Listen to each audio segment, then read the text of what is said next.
Hello, hello.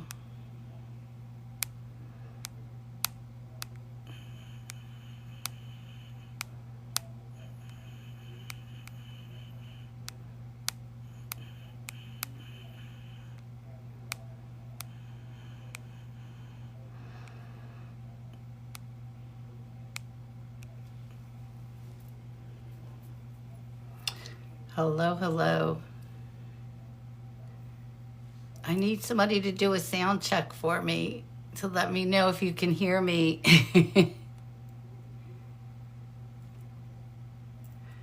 Hello.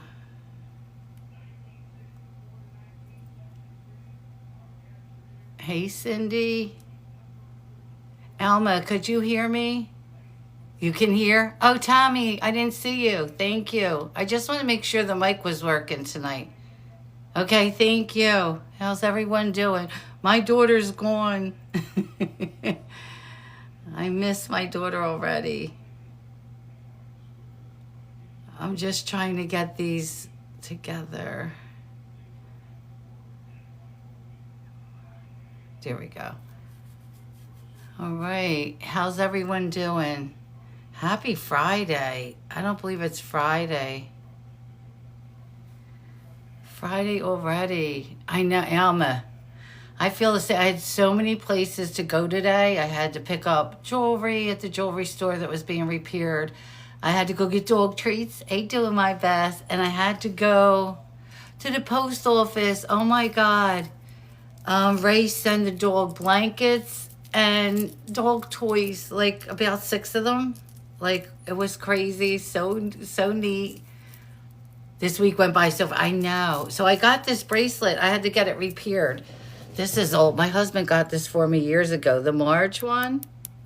So I finally got it fixed after a couple years. I just left it like in the drawer there, and I finally took it to get fixed.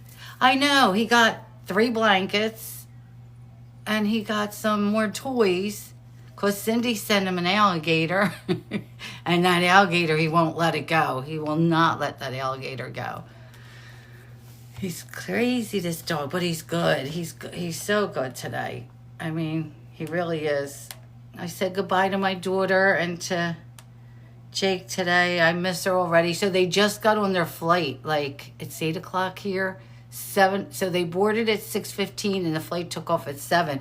They'll got till tomorrow morning. They'll be flying like 8 hours. And we're going to be 6 hours difference, me and Christy. It's kind of crazy. So I told her she could text me, hey, Glock, how are you, friend? I said, you message me because I don't know what time it is.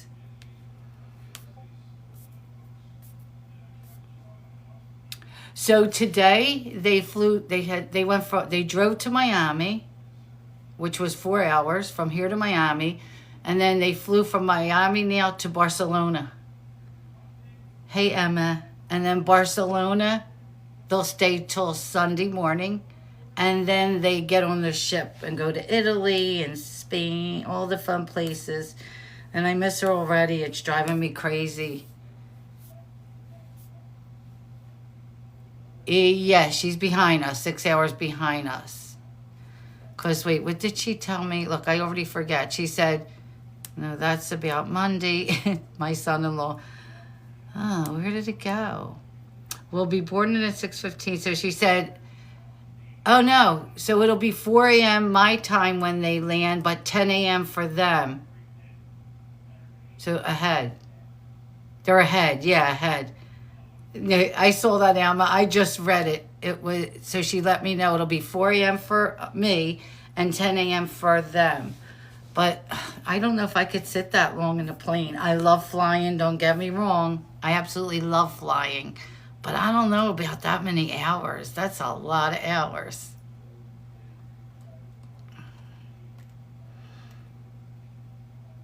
I don't know if I could handle a flight. Hey, Catherine, I don't know if I could handle a flight that long. I don't mind flying at all. I absolutely love flying. But that's a long flight.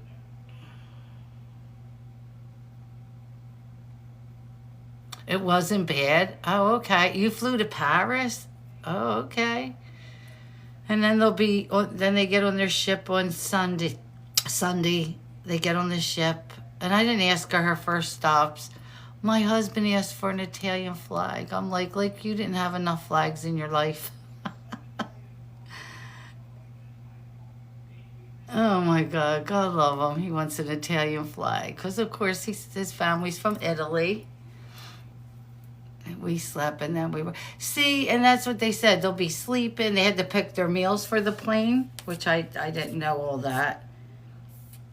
And then they'll sleep. Yeah, they'll sleep all night. I'm trying to get my questions for tonight. I don't know if this is going to sync, so...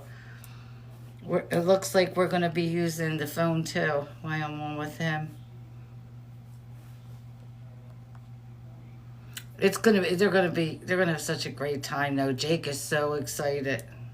Jake is, like, so happy.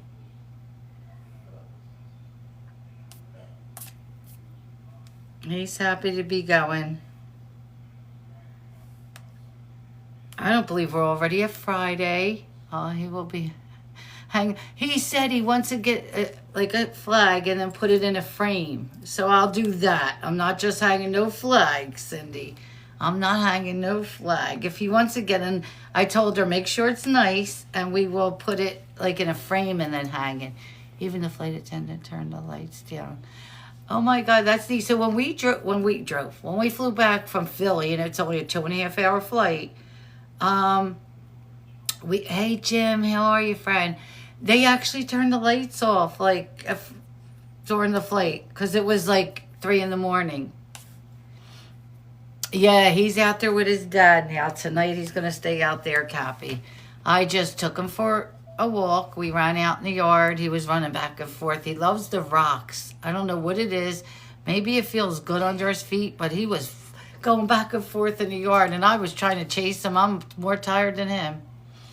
But he's so good. Like, the way he listens, unbelievable. To, like, stop, sit. Like, I can't believe a dog could be that smart and listen so quick. Like, I just took him out, and we got to the front door. Is this it? Yeah, like, watch, Ellie. So we were just walking. Ready to go home? He knows home. Let's go home. Good boy. Let's go home. I never thought I'd have a dog at this age, but watch, Ellie. Sit. Sit. Sit. I told him before, Sit. too soon. Sit down. Sit. Good boy. There you go. Like, he listens. Like, he's so funny. Ready to go home? He sat on that rug till I opened that door. I know. I am. Doing my best. I am. Because he's pretty... I don't know. That's a shame. Like, they put him up. You know, they put him up for adoption. They said they couldn't afford him. Cindy, he listens. You say stop, he'll stop. And he knows which door, Catherine, because there's 2 doors there. He knows the side door is ours and the door ahead is... Yep. I know. It's amazing how he doesn't go right... Because Christy's door straight ahead. He knows to turn to the side and that's it. So funny. But... Thank you, Catherine. Oh, I didn't even do those. They wanted me to set goals again. I didn't do my gift goals. It's all good. That's sad thing. I know. You know what? I'm doing my best. Like, the first day or so, he was a little skittish. Like, if we touched his stuff, like, everything. So when I put food in the bowl, he ate the whole thing. Like, somebody was going to steal it. Now, it'll sit there. I only give him a half a cup in the morning, half a cup at night. It'll sit there. He don't swallow it. His toys, he was so guarded with them. I mean, he'll put them down now, but before he used to run to them and like put his paw. I guess, I don't know. I don't know. But I'm glad they did. I know. And I wanted to get a puppy. And Christy was like, Mom, you don't need all that training stuff. Is Lynn's in here? Who was here last night? You girls have me laughing. With, wait till I show you, with my husband's nurse. So my husband's nurse, I showed you my husband's nurse. So now I'll show you my husband's physical therapist. There's Jacob. That's his physical, and he's single, ladies. I finally got on his page. Look at this tattoo he had done. Oh my, look at that. Look at that tattoo. Like when he came in, I knew he didn't have it in 2023. He just got it. Is that awesome? I know, Jim, right? Like, look at that tat. So this is my husband's physical therapist. I don't want to show. There's kids in here. But this is Jacob. He's so nice. I am there. Holy cow. I know. Right? There's actually a video of him getting it. I couldn't imagine. Like, when I saw it, it's just so, wow. Like, that is so amazing. Like, look at that. Right, Dash Mom? But I said, let me show the ladies, because I don't know who was in here. He's had me laughing over Mike. Mike's married, but he is single. I feel like it was probably you doing my best therapy. He's a physical therapist. He's going to come live with me, too, because not only does he work with the a nursing company, he started his own. So he's independent. He started his own physical therapy company. So I told him, come on here and we'll get you business. Hey, Wendy. Thank you. I know I went dark. Wendy. But thank you. Marge, Danielle. Right? Thank you. Yeah, I need to go dark because it's been washing out like, and I have the pool too. It's gonna lighten too fast. So, and I try to I do wear a cap, like I wear a bathing cap if I'm going underwater. I try to wear just a baseball cap if I'm sitting in the sun. But I just said, let's go back. Let's do it dark again. Because the girls asked me to do it dark. God. How long ago was that? I forget. But about 8 months ago, I think, I went dark. And then she started lightening it red. And now I figured, let me go dark again. You wear the dark one. You think, Jim? Because I know you're good with here. Thank you, Wendy. That means a lot. Thank you. It feels richer, too. I don't know. I think I like it better than the red on me. I wouldn't mind a little red highlight here and there, but we'll see. We'll see. But tonight we have Keith and Hugo. So I'm excited about that. Hey, Angel Wing. How are you? Yes, in the frame. Oh, all right. See. It does. It looks filler because I have an problem with my hair with my thyroid. Ever since my thyroid, I lose so much hair. Yes, and it was months ago. Remember? I'm thinking of dying. You know what? I was trying to do that, Cindy. You're doing okay? I was dyeing my hair. I wanted to do the gray because a lot of women have the gray hair and that look. But guess what? For me, I was going later and later, and it was showing more of like where my hair is thin. I couldn't do it. I lost a... See? A ton of hair too, but Oh, okay, Linz. Yeah, when I did it gray, I started doing that, and you can see where it's really thin, so I couldn't do it. Catherine, here's my glasses. Thank you, friend. He's doing amazing. He's doing so well. Well, do you know he got a dog? Let's go there first.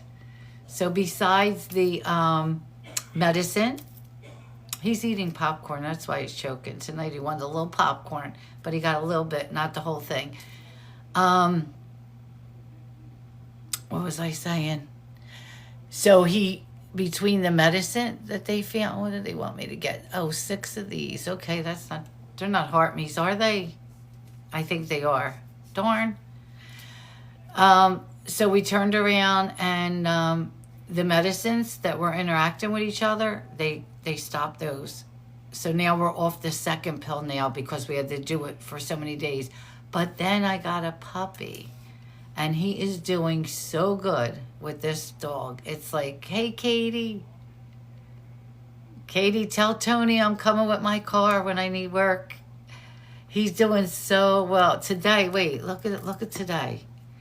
Now, I told him he has to, like, put his stomach in, you know, because his belly, he has a little belly. But he's doing good with the shot. Look at these two today. Look at them. Look at them. Like, look at this dog. The dog just sits there. Like, he loves my husband. He just sits with him like... Katie, they watch TV together. They sit there. Oh my God, Katie. I don't know. Oh, I thought my husband was sleeping. Look at this. This is all day. When I came in today, they're doing this. And when I tease him, I say, I don't know if I'm keeping the dog. He says, I'm going to get rid of you first. Look at him. And the dog loves. I say, go to daddy. He runs. Oh my God, he runs, and that's it. Today we went for walks. He's so good. Ready to go home? He calls him Cappy. He Let's just go home, listens good to boy. him. Like, look how Let's go home. he knows. Look at the door. He'll go right to our door and not Sit. Christy's. Sit. Sit. Look, he goes to our Sit. door Sit down. because Sit. Christy's Good door is the other boy. way. There you go. And go I home. shouldn't have told him to sit so fast. Ready to Like, go home? we were still walking. I gotta Let's learn. go home, good boy. He didn't get his hair cut yet. Because my hairdresser has to come here, and he didn't get it yet. But I love how, so she's going to come either tomorrow on a whim or Sunday. But I love how, Ready watch to go the two home? doors. Let's go home, Like, he good knows boy. home, and then you'll see Let's go home. Christy's. Mine's is on the side, Christy's is Okay. forward. Sit. Sit. So that's Sit. Christy's door there. Sit. He don't go to Sit down. Christy's. Sit. Good boy. There you go. Let's go home. And you saw the bit, yeah. And this one I just took. We just went out for a walk, and he listens. Like, he knows not to go to her door. He knows we're on the side. He goes right to ours. Like, you would think they would automatically run straight, but nope. He is smart. He knows where fences. Yeah. And today I had to go to post office because Ray sent the dog gifts, and it was at the post office, and I had to go, and he looked at me, and I said, you can't come with me. You have to stay. He went and he sat in front of the recliner with my husband. And it was so cute. Ray got him 3 doggy blankets, and she got him a box of toys. It was so cute. Do you have Christy's dog? No, Catherine, I never have Christy's dog when they go away. He is so attached to them. They don't leave him here because he would just sit and cry at the middle door and would be in the yard crying. And I don't mind. I could deal with that. I know Sandra, so sweet. And that is the dog I wanted. He's Havanese and Poodle. But Christy's dog, because she takes him to work. He's always with her. When I watch him for a couple hours, all he does, in and out, goes back and forth, goes to the back door. She sends him to a doggy hotel that knows him. And he gets to play with dogs. They go swim. They do everything. He don't go swimming, but he goes in the playground with them. So he goes to the doggy hotel. That was booked way before I even got this dog. They always did that because he don't like to stay. So the dogs occupy him is what I'm getting at. The dogs do keep Teddy occupied. Christy works with service dogs. Christy works with service dogs. She works with dogs, so he gets to go. He gets to go with her with all the dogs. So he's always at the office sitting in. So anybody who works there could bring their dogs with them. Anybody who works there gets to bring their dogs with them. So it's a win-win, I'll be honest with you. 1 second, I don't think somebody knows I'm saying. That's good. There we go. Teddy would be miserable. Yeah, he would be. Cindy, he would be. Because I said to her, why don't you leave him with me? I said that like a month ago, and she said, Mom, it's booked. I just don't want you to have to deal with that. Then he won't eat for me. Like, he goes through that. He's so attached to Christy, but she did that. So all the employees, your dog has to go through training, but all the employees, they get to take their dogs to work with them. So when you go to the offices, you just see a bunch of dogs. And they have little, like, doggy gates. So they have, like, the door frame has a doggy gate, so it opens and closes. So all the employees have their dogs with them. It's so cute. So it's a win-win with her, but he's so attached to her is what, it's not good either, but because when Todd has to watch him, oh my God, Todd's like, I can't. Like, he even gives Todd trouble. He don't want to stay home with Todd either. Because I probably wouldn't have went and got this dog if I knew I would be. You probably would be. Yeah, you would be with all those dogs. I probably wouldn't even got this dog if I was dog sitting for her, because I would have known it's not the right time, because we got to get everybody together here. So you know what my next thing is? I don't know if anybody has suggestions here. So I have, he can chew. So I've been buying all different bones. He can chew. He doesn't chew on anything but his bones. But he goes right through them. Like, I'm trying to get a bone that, I don't know. I was trying to get a bone that will last. And I'm not finding bones that are lasting. He's going through the bone. Now, Christy found these. I have one next to me in case he wasn't coming. These are very thin. He'll finish this, like, within an hour. And then I got thicker, who's it by? I forget. I bought so many bones. I even went to Dollar Tree today because they had a good, Dollar General had a good selection. Cappy was meant to be. Timing was, I know, Lisa. And my husband's so happy. Oh my God. So happy. Antlers. Oh, really? Just something he can chew, like a couple days. Like, he has a lot of toys, but those bones are not good. They're not? Okay, because I didn't know that at a pet store. Okay. This was given to me, and it's sitting here. Guess what? I'll put it aside. If you have... Oh, I'm over here thinking you're telling me that. What about donkey beef jerky? Okay.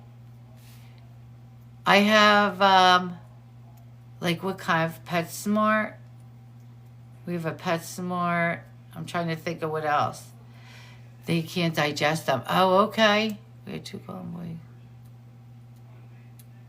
All right. Natalie, hey, let me put that in my phone. I'm writing these down now. That's the name.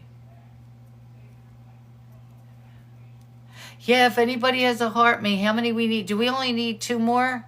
We need 2 more heart me's. I'll go under Teddy. No, that's the name. Okay. The soft jerky is okay. All right. The soft jerky. Oh. Let me go under Teddy's name. We need a heart me or 2. I think we need 2. I have to make a page for the dog now, right?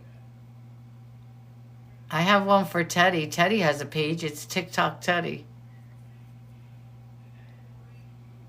Let's see. 4. We got 5. We need 1 more heart me. There we go. Jim came in on that backup. Thank you. We did it. Oh, I don't know why that's so important. That was, my vet told me. Okay. No, it's good to know. Any advice, I appreciate it. Trust me. I know, Jim. I saw the account come in. I'm like, we got it. No, do my best. Thank you. I appreciate that. So June 10th is my husband's birthday and is Jamie's birthday, Keith's wife. So Keith's been like, what am I going to do this year? What am I going to do? I'm like, we'll figure something. Last year we did a live. It was so nice. He wrote her a poem. We took her up in the box. We had her crying. And Lynn's is back. That's right, Lynn's. I can't believe when you said that, and I'm like telling you, my husband's is the 10th, and you wrote the 10th. I'm like, no way. No way. And mine's is the 25th. June 25th. Hey, mark that date down. My husband said he's going to take me out to dinner. Maybe. No. Oh, no, I'm afraid. I see you, Dan. You're crazy. Here we go. Oh, my God. Not the here. Not the here. Oh, my God. Dan. Dan kills me with these. Guess what, though, Dan? Cindy sent Cappy an alligator, and he don't let that alligator. I send her a picture. He don't let that alligator go. He actually had the alligator in his food bowl while he was eating. He takes the alligator to bed. Like this alligator is life to him. I'm like, see, he takes after his mom. Dan, only you. Wait a minute. Today's the 5th, right? Look, Katie. Katie's here, right? Are you here, Katie? Katie front and center. Look what today is, Katie. I know she's here somewhere, Katie. A lot of you ladies are going to remember that. Katie, remember this? On this day, 1 year ago, is when you made that. Oh, my God. 1 year ago is when I started talking to Manny, and she made this for me. Hey, Maggie, it says, call Marge if you want to be on a podcast. Katie, I'll never forget that night. Here, look, there's Keith and Jamie, and there's Finn. Maggie, I just got a dog. Maggie, I got a dog. Let me see, what else happened today? This was our old pool in New Jersey. He's half Havanese and half poodle. Aw, look. Back in the day, I graduated high school today. Wait, I'll show you a picture. Oh my God, why did so much stuff happen?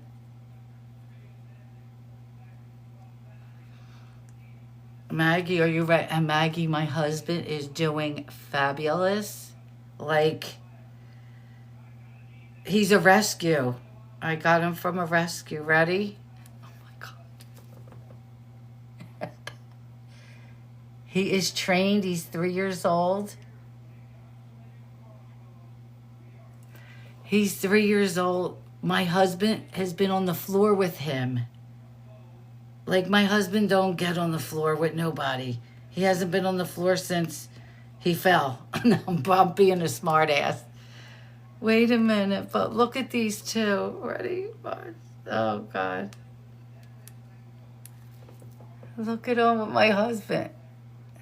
Don't worry, that belly's gone. He's on those shots now. Look at him. Look at the dog's face. Oh, Linz, I know. I can't believe my husband's like this with him. Oh, my God. Maggie, they figured out what was wrong with him. He was over-medicated and on wrong medicines that didn't mix. But the day after I took him home and I told him he's only a trial, look where my husband was. Look at him, like playing on the floor. My husband hasn't been on the floor since Jake. I'm not being a smart ass. Since Jake was a baby. Look. His nurse can't get over him. My dog is my best friend. See? Mickey. Mickey. You got that right, friend. You got that right. Wait, here goes our nurse. Here's my husband's nurse. This is my husband's nurse. Fell in love with him. Bree. The nurse is like, the nurse loved him. He's hot. Wait a minute. I got another single guy. Wait, here's my husband's therapist, physical therapist. This is the therapist now. Bree, thank you. This is Jacob. He's single. He's single. Wait, look. Look at this. Look at his arm. He got this done. And he's a physical therapist. Wait, here he goes. On his boat. He's going to come live with me. Great, thank you, Jenny. He's going to come live with me because he started his... So he works for the nursing company my husband has. He's contracted out with them. But then he is going to die, right? So now I have his pictures because I'm helping him with social media too. I'm helping him too because I have all this time. He started his own therapy business, a self-pay therapy business, and it's taken off. Like he says it might be able to quit like the nursing agency he's with because he wants to do things on his own. So he started his own business. So he wants to come on here. He said, "Can I come on? I'll do a live with you." Oh, Bree, I was on your live yesterday, and I had to show him how it worked.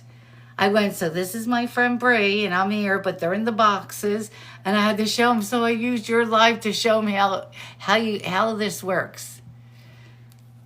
Please send him over there. I know he is, and he has the best personality, and he's single. He's single, ladies. When he first came, because my husband had him in 2023, I said, "My God, look at your arm. You didn't have that whole sleeve." And then I saw them getting a tattoo. There's actually videos on his Instagram. You know what, Mickey? I don't know. You know what? I never asked him. I don't know. What's everybody think? Should I ask ChatGPT? I don't know. He's coming Tuesday. 45. Let's take guesses. Mickey says 45. You say 40. He has little sons. He's divorced. He has custody of them, just so you know. He does have 2 boys. They're only like 8 and 12. 8 and 12.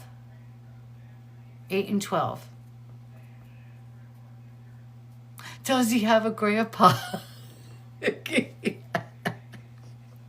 Oh my God, you're killing me. I love it. He's legal. That's right. There you go. Perfect answer. So hold your questions. He's going to come. We're going to set up a live. Wait, I'm going to run it through chat. How old does this man look? Let's see. Let's see what ChatGPT. Chat's like. All right. So according to chat, he's 42 to 45, it says. He's probably in his late 30s to mid 40s, it says. Maybe around 42 to 45. The skin, the smile, the overall look, that vibe. So we'll find out. 38, you say. All right. I know, Emma. He's probably like, "Marge, seriously?" No, he don't care. He's so cool. Like oh my God, we mess around so much, me and him. We really do. I tell him sometimes, "You don't have to do therapy. Just make my husband sign and we can chill." And he cracks up. He's like, "No, we got to get your husband better." I'm like, "We could chill. He'll sign for the hour. Don't worry about it." I mean, Jake, because... Oh, Emma, because his name's Jake. Oh, Jake, please. You're not kidding. Yeah, you're right, Emma. See, you remember. I love that, Mickey. We have to get a vote, and who wins was a trip to the pool party, because he's going to take my husband in the pool. He said, I'll do it. Like, because I'm like, I'm a little nervous about that. God forbid. And he's like, no, Marge, I'm going to do that. I'll come someday with my bathing suit, ladies. I'm coming. I'll ask him if we can go live. I'm going to tell them you all want to see Vince. Ooh, I'll say you want to see Vince. Yes, right? Don't worry, I got this. I'm really bad. Oh, we got a call. Oh, we're supposed to be doing prison calls, ladies. Global Link. You have a prepaid call from Hugo Orozco. Hugo Orozco, whatever he said. Now Keith isn't calling. California. This call and your telephone number will be monitored and recorded. You have a prepaid call. Here we go. Charged for this call. To accept this call, say or dial. Thank you for using Global Link. Hey, Hugo. Hello, Marge. How you doing? Good. How are you? I'm excited. I feel good. That's great. I'm so happy to have you tonight. Thank you, and I appreciate the opportunity. Oh, wait 1 second, because Keith is calling in now. Let me get Keith on. We got to listen to this recording. Steve Erickson. And Hugo, they're all saying hello to you. Everybody's saying hi. Hi, hello. This call and your telephone number will be monitored. Let's get Keith in, then we can better talk. Thank you for Thank you. Global Oh, you're Link. welcome. And here's the man. Hello. Here's the man of the hour. Okay. Okay. Going out in Florida. Oh, All the way in Florida. it's hot. It's so hot, Keith, today. Oh, Hot. Oh, it's humid. Let me say that. It's humid. yeah. Yeah. It's kind of warm over here, so I can imagine how hot it is over there. And my pool's like 88 degrees without the heater. Oh, wow, yeah. I'd have been in the pool. But we have a cooler, so we have a heater and a cooler. Oh, okay. Yeah. Okay. But we have Hugo on the line too. Yeah, did you go for that? He's here. Hugo's on the other Okay, phone. okay. Yep. He just called in when Oh, you. okay. Yeah, he says hi. Oh, okay. Okay, hi. Yeah, it's been a long day. It's been a long day already. You sound tired. Mm-hmm. Are you good? Yeah, a little bit. Yeah. Yeah, Fridays aren't a long day. Yeah, Fridays aren't long days. Oh, okay. Because the week catches up to you, and then the dog meeting and training in the gym, and then plus the heat. So Yeah. it's just a little. Yeah. So, but I love Fridays because I get to spend the weekend, hobby crafting and all that other stuff that I do. So I love that. I love the that. weekends. Yeah. Yeah. Yeah. Mhm. But we're so I'm excited to have you go on. Thank you. Well, Hugo, he's another dog program guy too, so he's in the program, so he's one of the... I didn't realize that. I didn't even ask you, Hugo. Oh my God, that's great. Yes. I'm in the dog program. Keith forgot to say that we also worked. I have a job, Keith has a job, so we stay productive every day, and I really love being a positive example to younger individuals and other people that are making the effort to change. Exactly. Yeah. Hi, Dolly.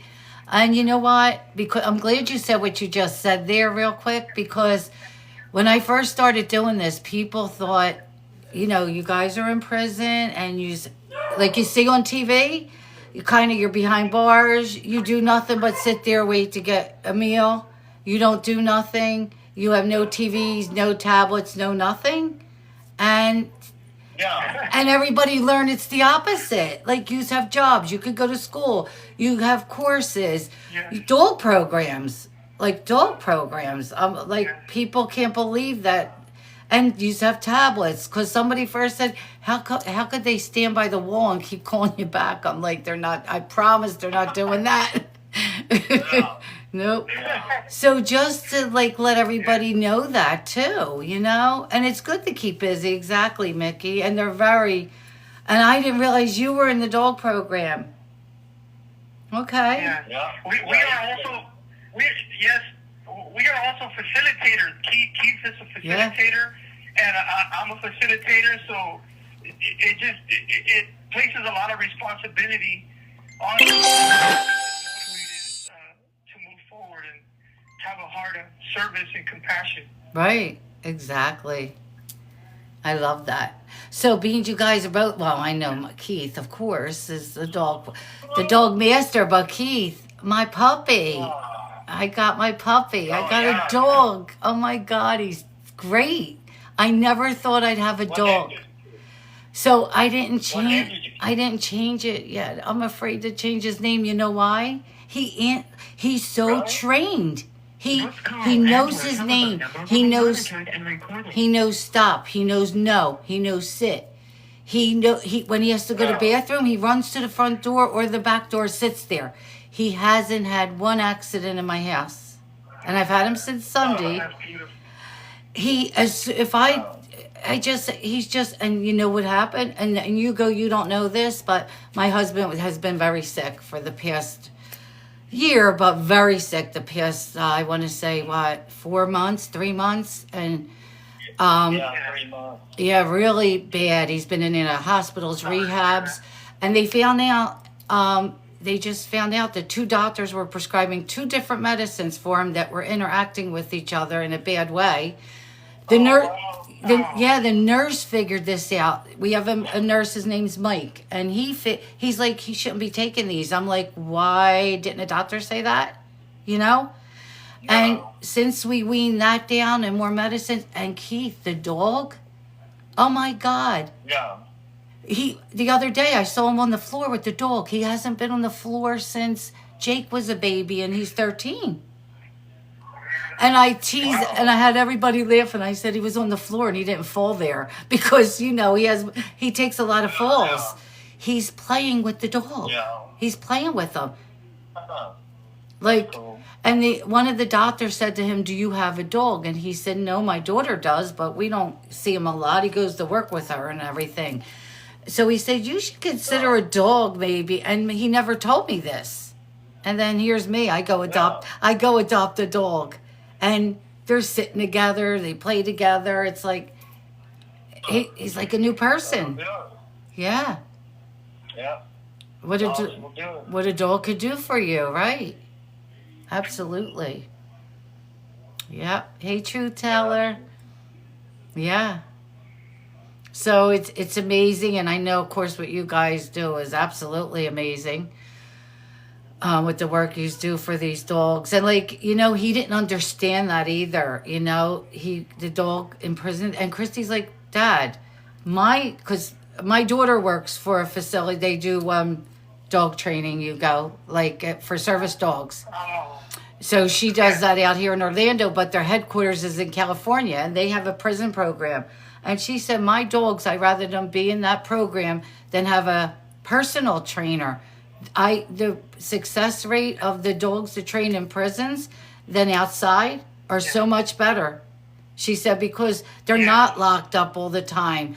These are always showing them love and training them. And my daughter absolutely loves her program. Yep. Yes, I believe it's due to the attunement. The relationship is stronger. It's a strong bond, and we condition them to generalize that behavior so they can act like that with their forever family. Right. And it's a shame because this dog I got is half Havanese, half poodle. He's so smart, and the family gave him up. He'll be 3 July 1st. They gave him up because they couldn't afford food and vets and different things. He's microchipped. He's neutered, microchipped. He has all his shots. I have papers. I have papers. So his name, they named him, was Cappuccino. They call him Cappy. And he listens to Cappy so well.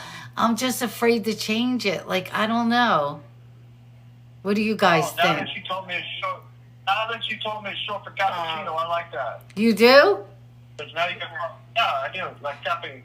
Yeah, because in his papers, because he came with papers, and it says cappuccino / cappy. Oh yeah, I like that cappuccino. You call him cappy. Yeah. Chino. Chino. Oh, Chino. Hey. Mm-hmm. Yeah. I like that. Wait a minute. Yeah. But he's such a good dog. I was nervous. I was scared. And Christy, he came so mad at, oh my God, Christy sat, and Hugo, Christy's my daughter. She does a lot with me on here. She's, Keith, and that's Keith's little sister. You know where she is right now, don't you?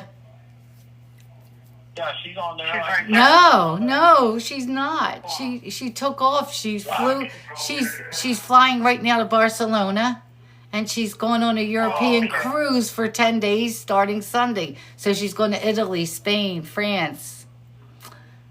Okay, she's not in trouble then. She would have been in trouble if she would have just been taken back by the pool. She would have been. I know, that's right. But and you know what? I miss her already. It's so, I feel so empty when she's not around.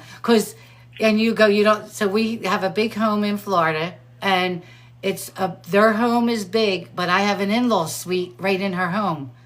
So in my living room, there's a door that goes right into her kitchen. So I have a 1-bedroom, beautiful living room, kitchen. It's so big. I have walk-in closets, but we're connected. And then we have a huge yard with a pool, and it's all enclosed and screened. So, and I miss her already. Oh, how am I going to get through 10 days? Yeah. So. Yeah, I used to work with my cousin. He's a construction worker and a contractor, and I help build homes, big homes in Hollywood Hills, in those nice areas, Sherman Oaks. So yeah, I know how beautiful a home like that could be. Yeah, it really is, and we're together, but we have our own space. You know what I mean? Like, because they wanted me to live with them, and I was like, yous are too young, and I like to do my own thing. I'm a night owl. They like to go to bed early because they have jobs. My son-in-law is a physical therapist, and so we did that. My son-in-law was like, let's just do this. Like, let's just have an in-law suite. So that's what we did. I told you them late night parties keep people up, you know? I know. Hey, Anthony. Late night party. Yeah, right. Me and you talking, and we're, dealing with things that we're doing. So, yeah, we're partying, me and Keith. Yeah, YouTube and TikTok parties every Friday night. Oh, my God. Right. But... So it's good. We're together, but we have our own space, and I love it. I miss her, though, like I said, but she'll be back. She said, I'm going to miss Keith on Friday. She's like, I can't even get a signal to get on. I'm like, you'll get to talk to him. She needed vacation. She did. Yeah. So she took this dog because he has that short, like, poodle type hair, because that's how Havaneses are anyway. Their hair's like that. She has a professional dog grooming table. She cut him down, Keith, because he was so mad at. Because she knows how to cut and shave the dogs down. Yeah. So she worked on him 2.5, almost 3 hours. Yeah. Yeah. Yeah, he was, because I've seen the first picture, he looked fluffy, and yep. And then the second one, I was like, man, they must have took his hair down a lot. Yeah, that was Christy who did that. Yeah, Christy did all that. Yeah. So, but you know what? I'm happy. I think it's gonna be fine having a dog, because it's a responsibility. Oh, yeah. And how do you give up a dog? Yeah. I don't know. Yeah, that is heartless. Yeah.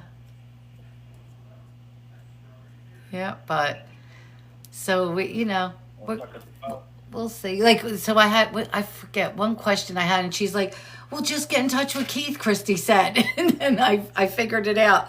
But about the dog, she's like, ask Keith. I'm like, all right. Like, I'm not going to bother Keith every time I have a question, but I will, Keith. Yeah. No. And now I have Hugo too now. I didn't know that. No, but he's good. We're doing good. Yeah. But, so should we, I was going to say that, should we hang up, call back, and get started, Keith? Yeah, so we'll call it. We'll hang up right now together, and then I'll call in. I'll give a brief intro. Yep. And then we'll go from there. You take off with the questions, and he's already ready to go. So I got you. Yeah, we can hang up right now and then call back. All right. Okay, hang up and call back. Okay, bye. Bye. All right, Hugo, just call back. He seems so nice, Hugo. I love it. I know I haven't talked to Hugo on the phone yet. You know, this is we messaged back and forth, and he was supposed to be on 2 weeks ago, but then my husband got sick again. We had to cancel, and I didn't realize he was with the dog program.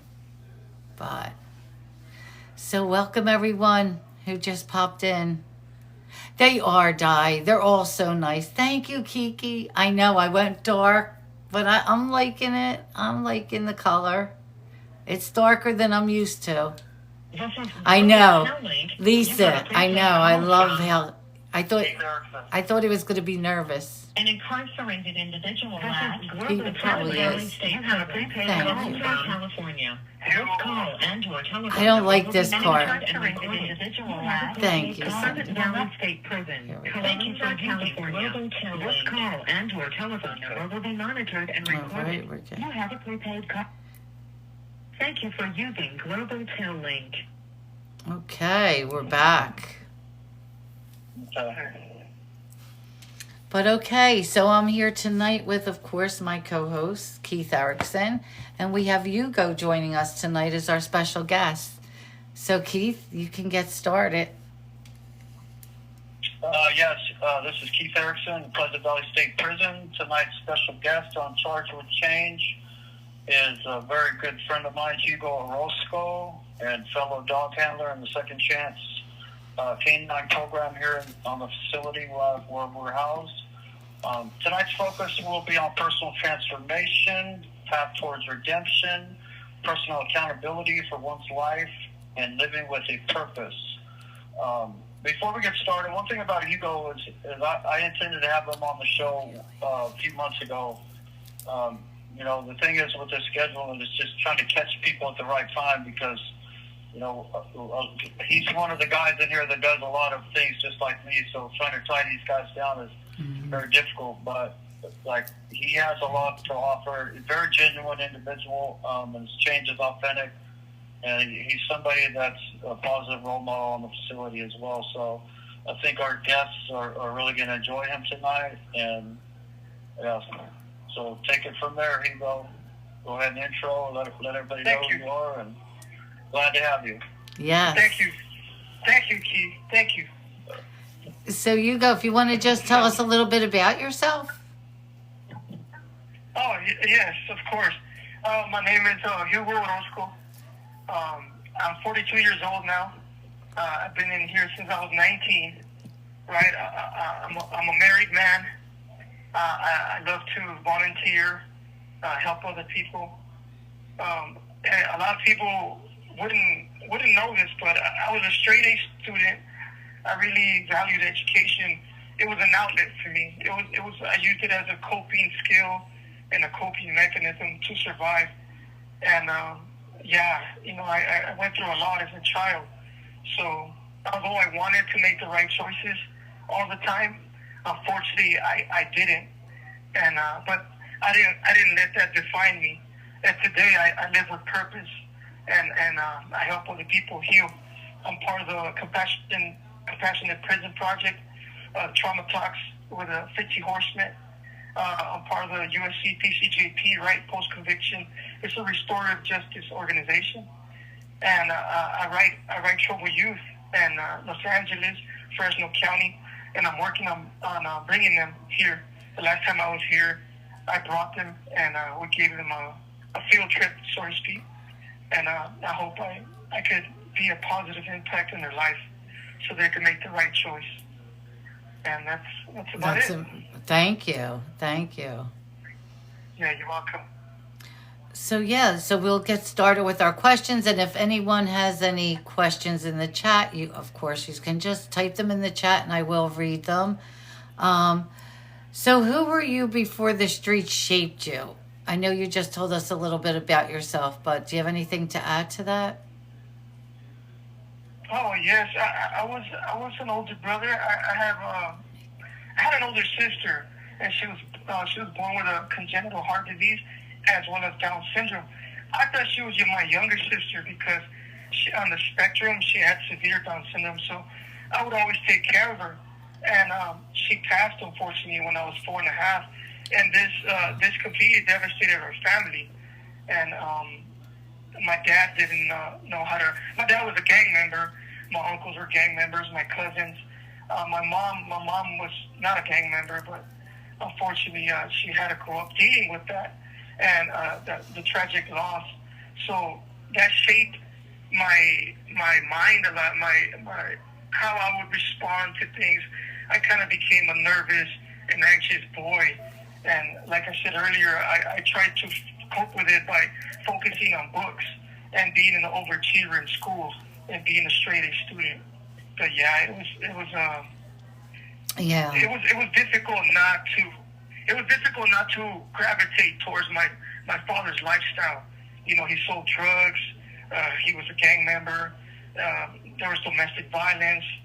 He was abusive. He was an alcoholic. So that really shaped me into becoming a quiet boy that didn't know how to cope with these difficult situations in a difficult environment. Right. And the loss of, like, you losing your sister, them losing a child. I understand that. I lost my son. He was 28 years old. So I understand that's devastating. So on you and for your parents. Devastating. Yeah, absolutely. Yes. No one should lose a child. Yeah, it's very sad and tragic.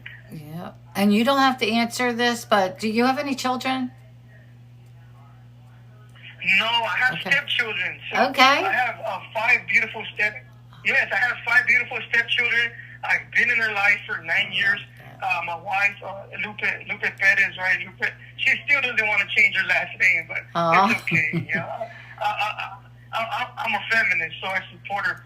But yeah, she's a very. I will speak on that a little later in one of the questions. But she was a very big part of my life. She has been, and my stepchildren have been such a beautiful part of my life, and it's an honor to help them seek their career and right. Yes. I love that. So yes. That's great. So, what did survival mean for you when you were growing up?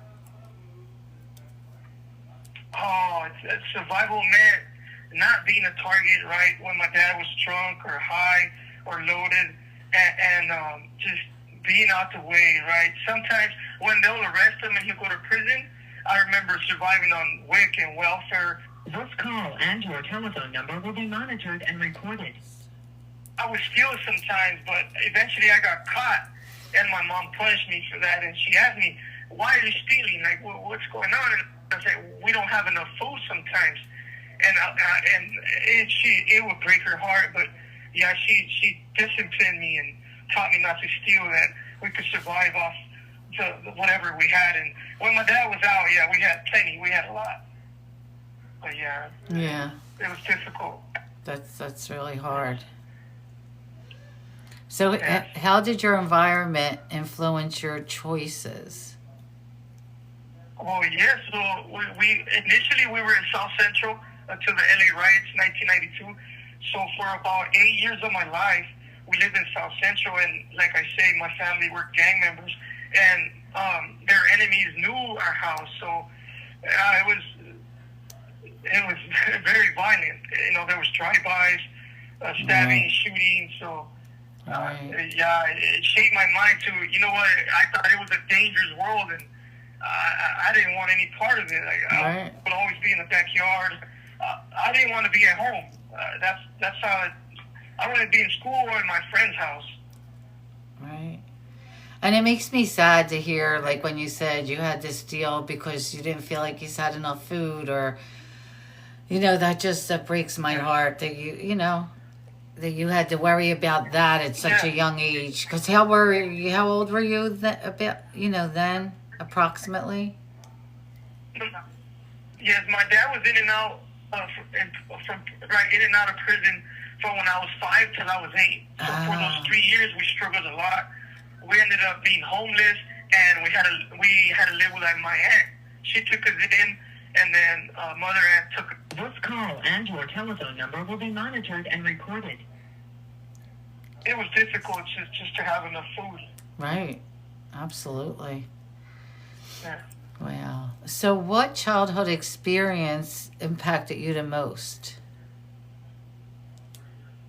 Oh, what impacted me the most, right, is seeing my dad sell drugs, right, and speak of people like dehumanizing them. So I learned these euphemisms from a very young age: crackhead, dope fiend, right, and eventually he became a drug addict. Right. But at that time he wasn't. So it's kind of difficult to explain because when you're a child, you have an innate goodness. Like you have compassion for everybody. You don't know right from wrong, really.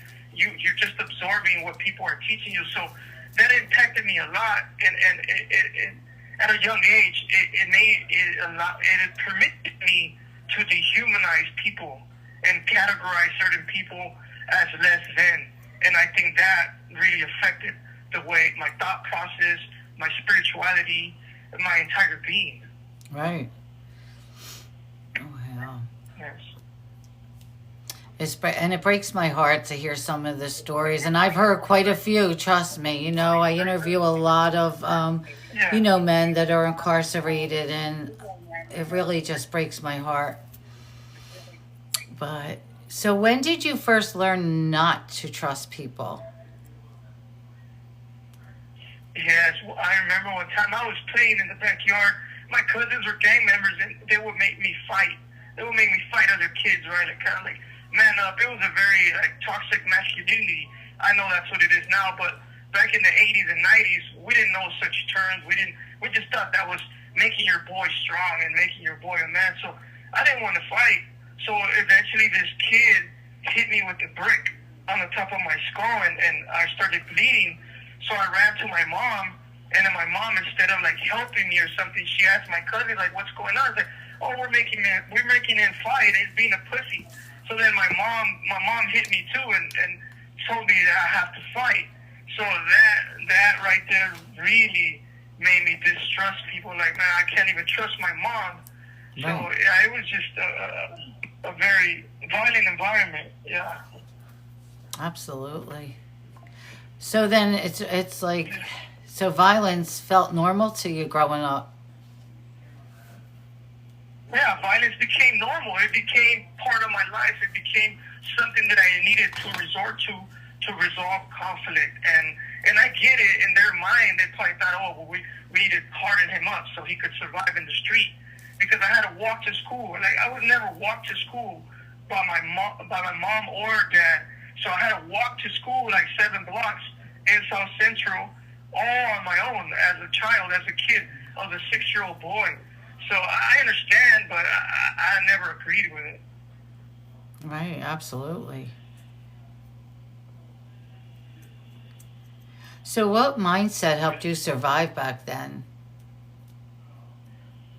Yeah, well it was for survival of the fittest. If I don't fight, then I'm going to be a victim. And it's sad now that I reflect on it and share it with people, right? It's very sad that a child had to grow up that way. I don't blame my parents. I don't blame the environment either. Ultimately, I had a choice, but I was just too afraid to choose otherwise. And I gravitated at an early age to other children that grew up in a dysfunctional home. And we made groups. From a very young age, we made groups. We named the groups, and we protected each other. Oh, okay. Well, yeah, and that's sad. I mean, for you to have to do that at such a young age, Absolutely. Yes. So when did you realize that mindset was hurting you?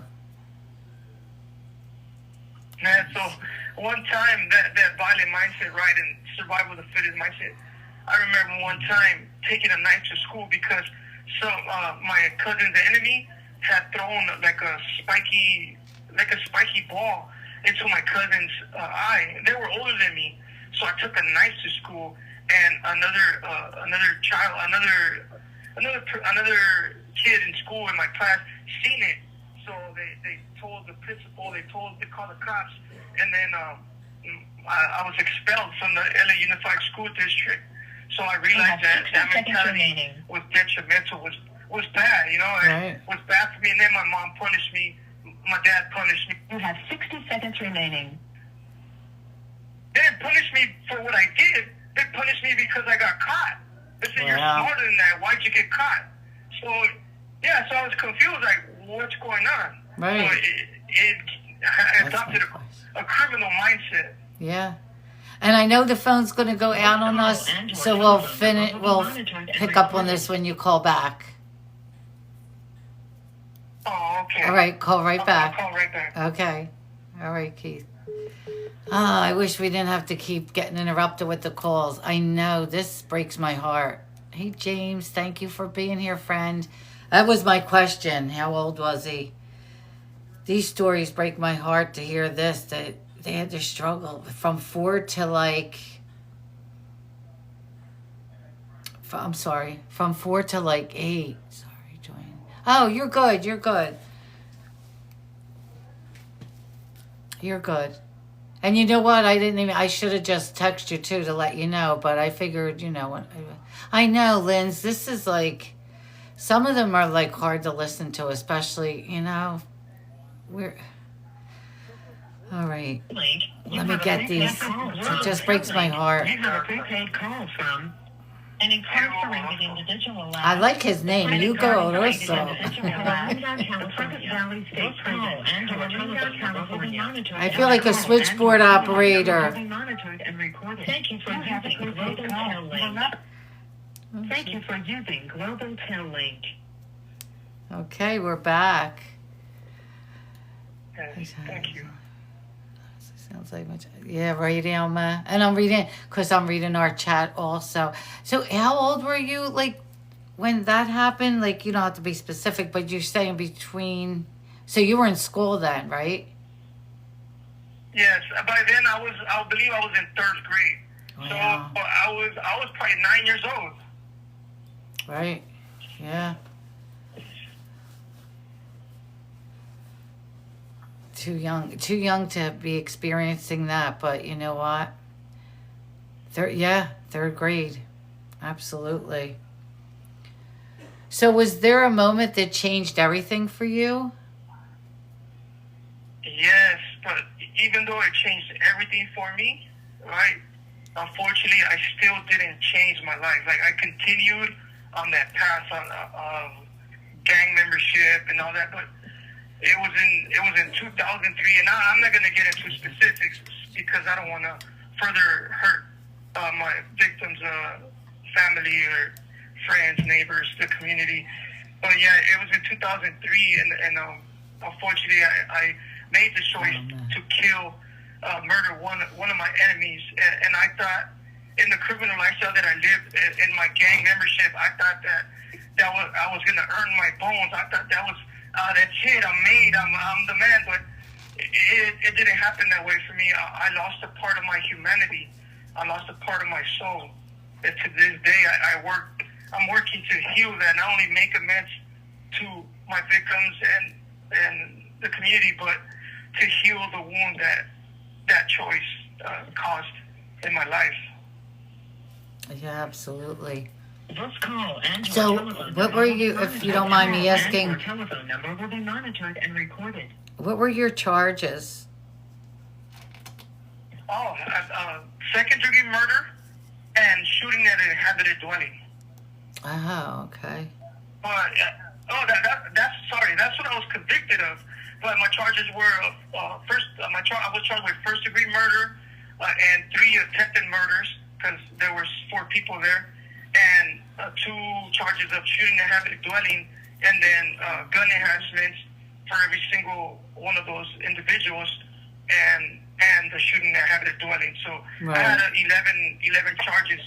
Yeah, I had 11 charges in the complaint. And you were sentenced to? Second-degree murder. I mean, how many years were you? 20, how many years? 20 to life. 20 to life, and I've been incarcerated almost 23 years. Wow. Okay, 23 years. And you were 19 then, right? You said? Was it 19? Yes. Yeah, Yes, 19 years old. 19, yes. Yeah. So if anyone has any questions, you could type them. So any chance of parole? Yes, I actually went to my first initial board parole hearings in 2023 as a youth offender, and I received a 3-year denial. So they just wanted pretty much more pro-social behavior, for me to facilitate groups, for me to finish my college education, and just remain the course. Oh, okay. So yes, I will be going back in February. Yes, I'll be going back in February to my subsequent hearing, February 2027. Okay. 27. All right. That's not too long from now, you know? No, yes. That's like months away. Yeah, and it goes so fast. Because we were waiting for Manny's, and his went so quick. Like, I remember when he told me, well, today, actually, Keith, we were talking about this, the girls. Today was a year ago today I first spoke to Manny. Really? Like a year ago today and so he was supposed to go to board today. They moved it up to the 3rd. Today was the original date. Yeah. And he said, I'm so excited because I get to go on the day we met. He remembered that. And then you get these things called memories on like Facebook and TikTok, and it came up today. And it showed me also, you know, I knew it, but it showed it was 1 year ago today I started talking to Manny. Oh, okay. So it goes fast. You go, it'll be here before you know it, and you sound like you're doing amazing from our talks, you know, we message and what you're doing, and so it sounds like you're doing good. Let me get to some questions that people are asking in the chat. These aren't the ones, you know, that I have. So have his family members kept in touch with him since being incarcerated? Oh, yes, great question. Yes, yeah. I actually speak to my mother on a daily basis, and I speak to my father as well. The rest of the family, they kind of distance themselves from me. And my brothers, actually, I did a lot. When I was a criminal, when I was right in that lifestyle, I damaged my family a lot. So actually, me, my brother that follows me, who's 5 years younger than me, just lost his trial, right? And he's about to get sentenced in July, and he's probably receiving life without parole. And then my other brother is in Georgia. He did 10 years. He's about to get out. And then my youngest brother, because I have 3 little brothers, he's at home, but he suffers from mental illness. So it's just tragic. It's unfortunate. I'm trying to help them heal.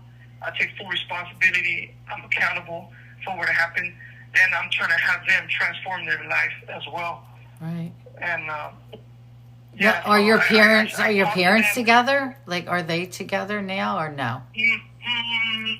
No, my father left us when I was 12. Okay. And they never got back together. So for 30 years they've been separated. And my father's in Colorado. He's actually fighting pancreatic cancer right now. And you told me that. We spoke about that. Yeah. Yes, and I'm helping him heal from his childhood. He had such a tragic childhood as well. His father actually shot him when he was 10 years old.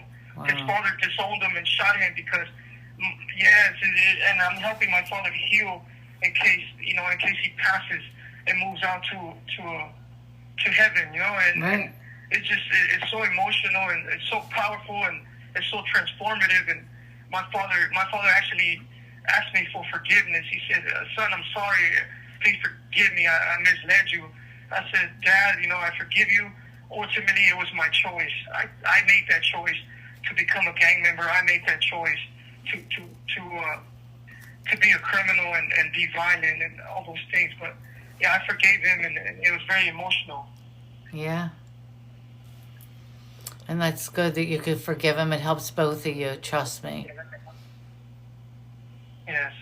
Yeah. There was a question. So let's see. So okay, I know your dad is sick and and anything you're not comfortable answering, you don't have to answer. Trust me. So there's just some questions in here that are all different. And I just wanted you to know that. Hey, Paige. Someone asked, where I missed that. Did you get any college degree while you were in there, or? No, I haven't finished my college education, but I plan to finish it here. I'm on the waiting list, and yes, I'm trying to major in like behavioral science, counseling, things like that. But yeah, I need to complete it. I need to finish it. And I know you told us this before, but a few people came in, and one in particular that I want. Could you just tell us again some of the programs you're involved in? Because I think a few people would like to hear that. Oh, yes. They're all part of Restorative Justice, where we focus on connecting the dots and healing, and actually trying to, I help people realize that we didn't always make horrible choices, so there's good in all of us. And then once we heal, we focus on the impact that we did, like our victims, their family, the community, the ripple effect. And it's Prison of Peace, right? The USC PCJP Post-Conviction Justice Project, it's kind of like a... This call and your telephone number will be monitored and recorded. They represent me personally at board. However, they give us materials so we could share with other people, right, and raise awareness on again, focusing on our victims, and right, be prepared for board, prepare for resentencing. I'm also with the Compassionate Prison Project with Fritzy Horseman, right? I facilitate trauma talks, and I write troubled youth in Los Angeles County and Fresno County. Let me get the name of that organization. It's the Fair Chance Project. So I'm involved with those organizations. Letters Beyond the Wall. It's the Fair Chance Project. Exactly. And I agree. And my friend James said post-release really needs to be more in mainstream society. The sentence continues after release. Absolutely. Yes. Mm-hmm. Yes. Oh, I will also be working with the Prison Way, right? They're out of LA County. Some of my friends are part of that program already. They used to have Life Without Parole. Eli, David Wynn, and I also do prison ministries with Crossroads down at Grand Rapids, Michigan. Oh, interesting. Wow. So see, you keep yourself busy. Oh, yes, I'm in the dog program. And you're in the dog program. Second test. Yeah. Oh, man. Sorry. Yeah, Angel and Vonna. And yes, all their brothers, yeah. Yeah. And that's an amazing program. Like I say, you guys keep so busy. You are busier than we are out here, I'm telling you. Trust me. And I love it. I love it. So what made you finally want something different? Oh, yeah. It's actually a personal, this really impacted me. I was still a criminal, right, in 2020. And my neighborhood brother, right, we call it, your neighborhood brother is somebody that got jumped in, inducted on the same day you did. So my neighborhood brother, Javier Lopez, he had been incarcerated my whole term, in and out. and last seen him in High Desert. He paroled in August of 2019, and in February of 2020, right before the pandemic, they murdered him. So I was there with two of my childhood friends, and I started crying when they gave me the news. The phones were still, we didn't have tablets, so I was on the wall phone, and people see me crying. They're like, "Hey, are you all right, Hugo?" And I was like, "Man, they just killed my friend, And it really woke me up. It was like, hey, this is your future. If you continue on that path of destruction, God really kind of allowed those things to happen, so I could realize, you know what, I'm on a path of destruction, and my future is either dying in here, being murdered in here, or just never getting out and dying of an old age." Right. And my friend James says Hugo is going to be released and do great things. That life experience will instill so much hope. Yep. Absolutely. Thank you, James. Yep. Thank you, James.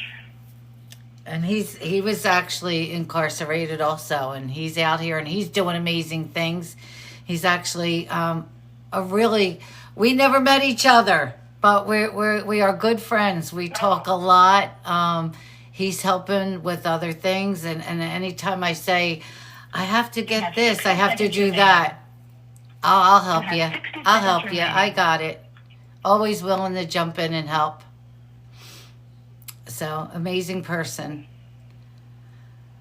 But before we go to the next question, we'll just call back because the phones are going to go out.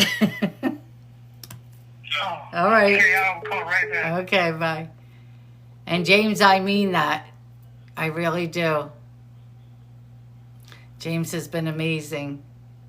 See, this breaks my heart, these stories. Like, children being put in these kind of predicaments. Like, like he said, he had to steal for food because his father was incarcerated and they didn't have food. It breaks my heart. Right, Di? Like these stories, I didn't know that. And I've been talking to him like I didn't know because my husband was sick then. So we spoke, but we didn't get into things really deep like we do now.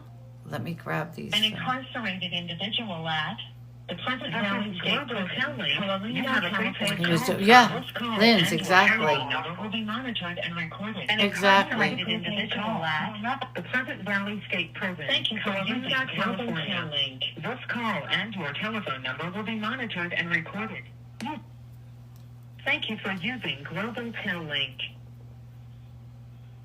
There you go. We're back. Let me get to Keith, is Finn with you? Or is he with somebody else? No, he's with Yancey. He just went outside. Oh. Yeah, he just went outside. He's with Yancey. Yeah. Oh, that's great. I love that you all help each other with this too. And please tell Yancey I said hi. I do message with him too, but let him know I was asking for him. Okay, I will.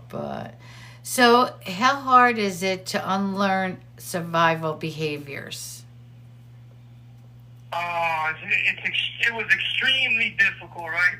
So that's the reason why we have coping mechanisms. That's the reason why we have hobbies, why we have coping skills. So we need pretty much we change, right? The environment doesn't change in here, right? Because I've been incarcerated since I was 19, so the environment is still violent. It's still, there's still people engaged in that behavior and the criminality, right? We change, so it's really difficult, right? But I take the examples of Gandhi, like a peaceful response to a violent environment, and yeah, I mean it's gotten easier to cope with the environment over the years. And now it's like I have compassion in my heart, so I feel for everybody. Like I'm kind of like neutral, and I live a spiritual life. So when I have time, I'll go. Like if there was conflict, a fight, or whatever it was, I take the time out of my day to go speak to the individuals separately, and see where their heart's at, see where their mind's at. And then I try to have them focus on their job in the free world, their family, their children, things, right? And eventually the truth comes out, like, hey, you know what, I was really dealing with this. So the underlying factors come out of the situation, and I'm like, you see, you figured it out, and it's so beautiful to have those conflict resolution skills. Absolutely. But yeah, it's very hard to unlearn survival behavior. Yes. Absolutely. So what does accountability mean to you today? So accountability, right, accountability is pretty much responsibility and action. So being responsible for what we've done in the past, being humble enough to recognize, you know what, I was wrong. Learning from that, right, from the horrible choices we made, and moving forward, making amends. So that's being accountable, making amends for the past, and pretty much showing ourselves truth, honest, have integrity, adopting the moral compass, right, staying morally engaged to our community, staying invested, working, right, just being of service, being a father, being a husband. This call and your telephone number will be monitored and recorded. Having a higher power, my higher power is Jesus Christ. I believe in God, so just having an attitude of gratitude, that's it. Just humility. Right. Now, do you get the family visits? I know some people do. Yes. Oh. Yes, I'm waiting for my family visit again. I've had 4 so far, and my wife is coming in July. So it's around the corner. Oh yes, you're not kidding. Oh, I'm so happy for you. That's great. I think that's important. I really do. Yes. Accountability doesn't mean I hate myself forever. It means I stop lying to myself. Yep. That's a good way of saying that. Yeah. Absolutely. Exactly. Yep. So was there someone you blamed before taking ownership? Actually, it wasn't somebody, but it was an agency. So when I was a child, right, my dad had a certain hatred for the government, and he read a lot of conspiracy. When he was doing time, he read a lot of conspiracy books and stuff like that, right? The crack epidemic and all those things. So I used to blame the system, right? I used to blame the system. Oh, it's the system's fault. They created these dangerous streets. They enable gangs to thrive and drugs to be in the ghetto. And I was stuck. A famous psychologist, Phil Lutz, right? He calls it the maze, right? Life is unfair. Things happen, right? And now I see every tragedy as an opportunity for growth, to learn and grow from it, right? So I used to blame the system. Yeah, I mean, there's a lot of blame you could have put on a lot of people for everything you've been through. So to take accountability. Yep. So what truth about yourself was the hardest to face?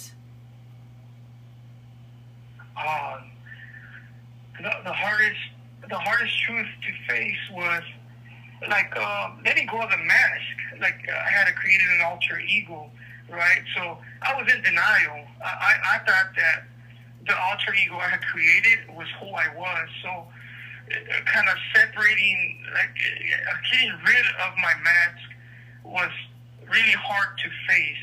There was a lot of, I was in denial about a lot of things that I had done in the past. So letting go of that completely was the hardest thing to face. Right. Yeah. So how do you deal with guilt and regret? Okay, so guilt and regret, right? I'm very careful with it, right? Because we're going to get to redemption, but I believe in redemption, right? Showing yourself, proving yourself worthy, right? To be reintegrated, accepted, right?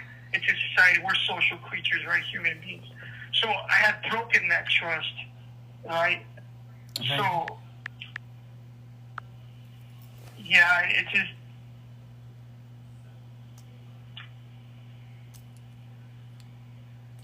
I'm very careful with guilt and regret because, to me personally, right, when I start feeling like that, I feel like erosion is happening, like the beginning of a lapse, right, into who I was, or relapse. I made relapse, so I focus on my spirituality. I focus on God. I ask God, I'm feeling guilty about this. I'm regretting this. Help me, help me be accountable. Help me avoid denials. Let me take ownership of what's going on. Right. So that's how I deal with guilt and regret. Yes. So what part of yourself did you have to let go of? Oh, the violence, right? I had created a whole persona, a whole character that revolved around violence. I committed numerous acts of violence in prison. I had, when I was a criminal, becoming a program failure, being in the behavior management unit, making it to Pelican Bay, that was an accomplishment for me, right, as a criminal. So, letting go of that part of myself was extremely crucial and extremely necessary in order to move forward and take responsibility and accountability for my actions in the past. Yes, absolutely. How has prison changed you for the has prison changed you for the better or for the worse? Prison. I see prisons, right? There's a book I have read in the past in my transformation. Prisons are houses of healing, right? So prison has made me I like to believe a beautiful person, right? A compassionate person. I live from the heart now, and I try to be compassionate and understanding to everybody. I try to think of others before I think of myself. And it doesn't surprise me, but it surprises everybody else that doesn't practice this belief. Like, everybody ends up servicing me. Like, hey, how you doing, Hugo? What do you need?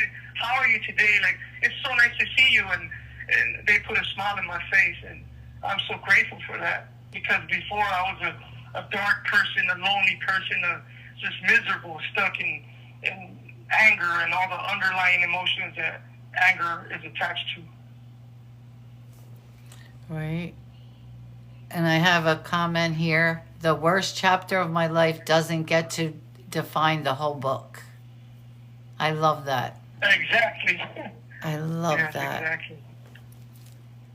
Yep. Incarceration humbled you way more. Oh, okay. Humbled me way more. And that's from my friend James that I'm reading. Incarceration humbled him way more. Yeah, okay.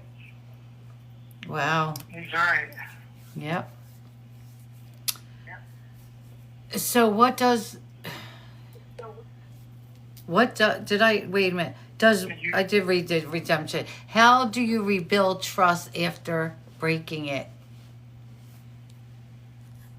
Oh, yes. Just with our actions, right? Not our words, but our actions.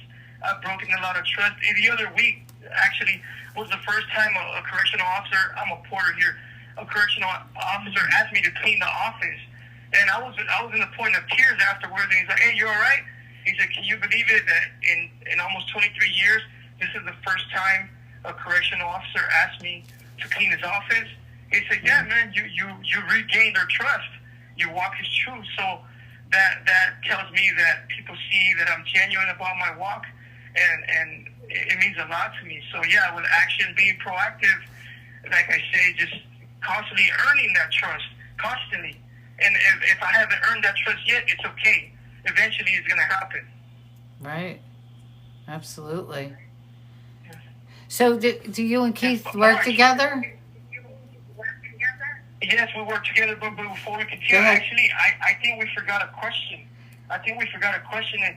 What does redemption look like? I was just going to jump back into that one. What does the redemption look like to you? Yep.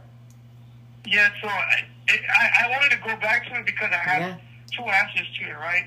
So if we look at society's view of redemption, it involves making something or someone that was bad, spoiled, or broken better or acceptable, right?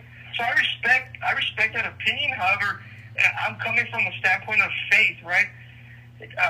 God has allowed me to have the clarity that, right, in the act of saving people from sin and evil, like how James noted, right? He saves us from sin and evil, right? So we become humble. So I was in the bottomless pit, but through grace, right, through God's grace, and countless people that He sends into our life, we're transformed with that help, with that knowledge, that wisdom, that compassion. The fact that people believe in me, right? I had never heard those words. And when my trainee Heidi Romo told me, hey, I believe in you, will be monitored and recorded. Those words brought me to tears, and she didn't realize why. Like, hey, are you all right? I said, yeah, I had never heard those words. I believe in you.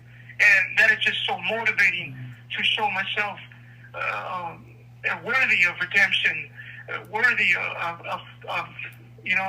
a second chance, of an opportunity to come back to society.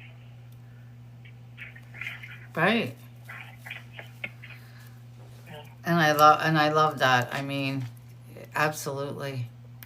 Of course. And I don't know if anybody has any questions or... One second, let me go back up. No, I think we got that. All right. So what have you learned about manipulation and control? So yes, that's coming from the narcissistic, selfish, and I was like that. I even have 2 staff manipulations in my term. So yeah, it comes from a very dark place. It leads to destruction. It's very. I even manipulated my mother when I was a criminal. Like, that was the ultimate low for me. 60 seconds like remaining. manipulating my mother. So it's You have 60 seconds remaining. It's horrible, and I thank God that He has helped me work on that character defect. It's a character defect. It's a disease, you know. Right. It sure is. All right. We'll call back because it's going to go out on us. Yes, I will. Okay. I will call back. All right. I know. My heart breaks for these guys. I'm telling you. He seems so genuine. Like I said, this is my first phone conversation. Sometimes we'll talk beforehand, but when we scheduled it and we got, my husband, Vince, wasn't feeling well and we canceled it. And then his dad has cancer, so he calls him a lot. And look at that. Like, he doesn't hold any negativity against his parents, like what he went through. I don't know. Me, I don't know if I would feel the same way, And that's true, Dash Mom. You have a prepaid call from Keith Erickson. This is Global Timely. You have a prepaid call from Valley State Prison, Colorado, California. This call and your telephone number will be monitored in Valley State Prison, Exactly. California. And if we could tap, I would appreciate it. And recorded. You have a prepaid call. There we go. Thank you for using Global Tel Link. And we're back. Do you have anything to add to that last one, or were you good? Yes, no, I mean, manipulation just pretty much creates more pain. It's not good. I don't like it.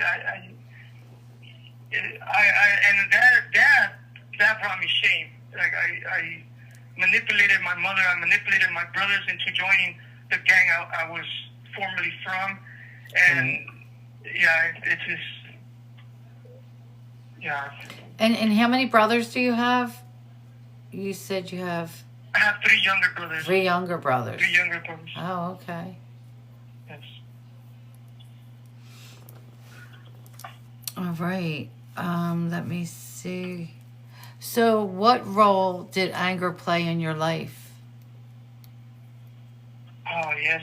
So I was emotionally ignorant growing up as a child. I didn't have emotional regulation. I wasn't taught that, right? It wasn't a coping skill that I had.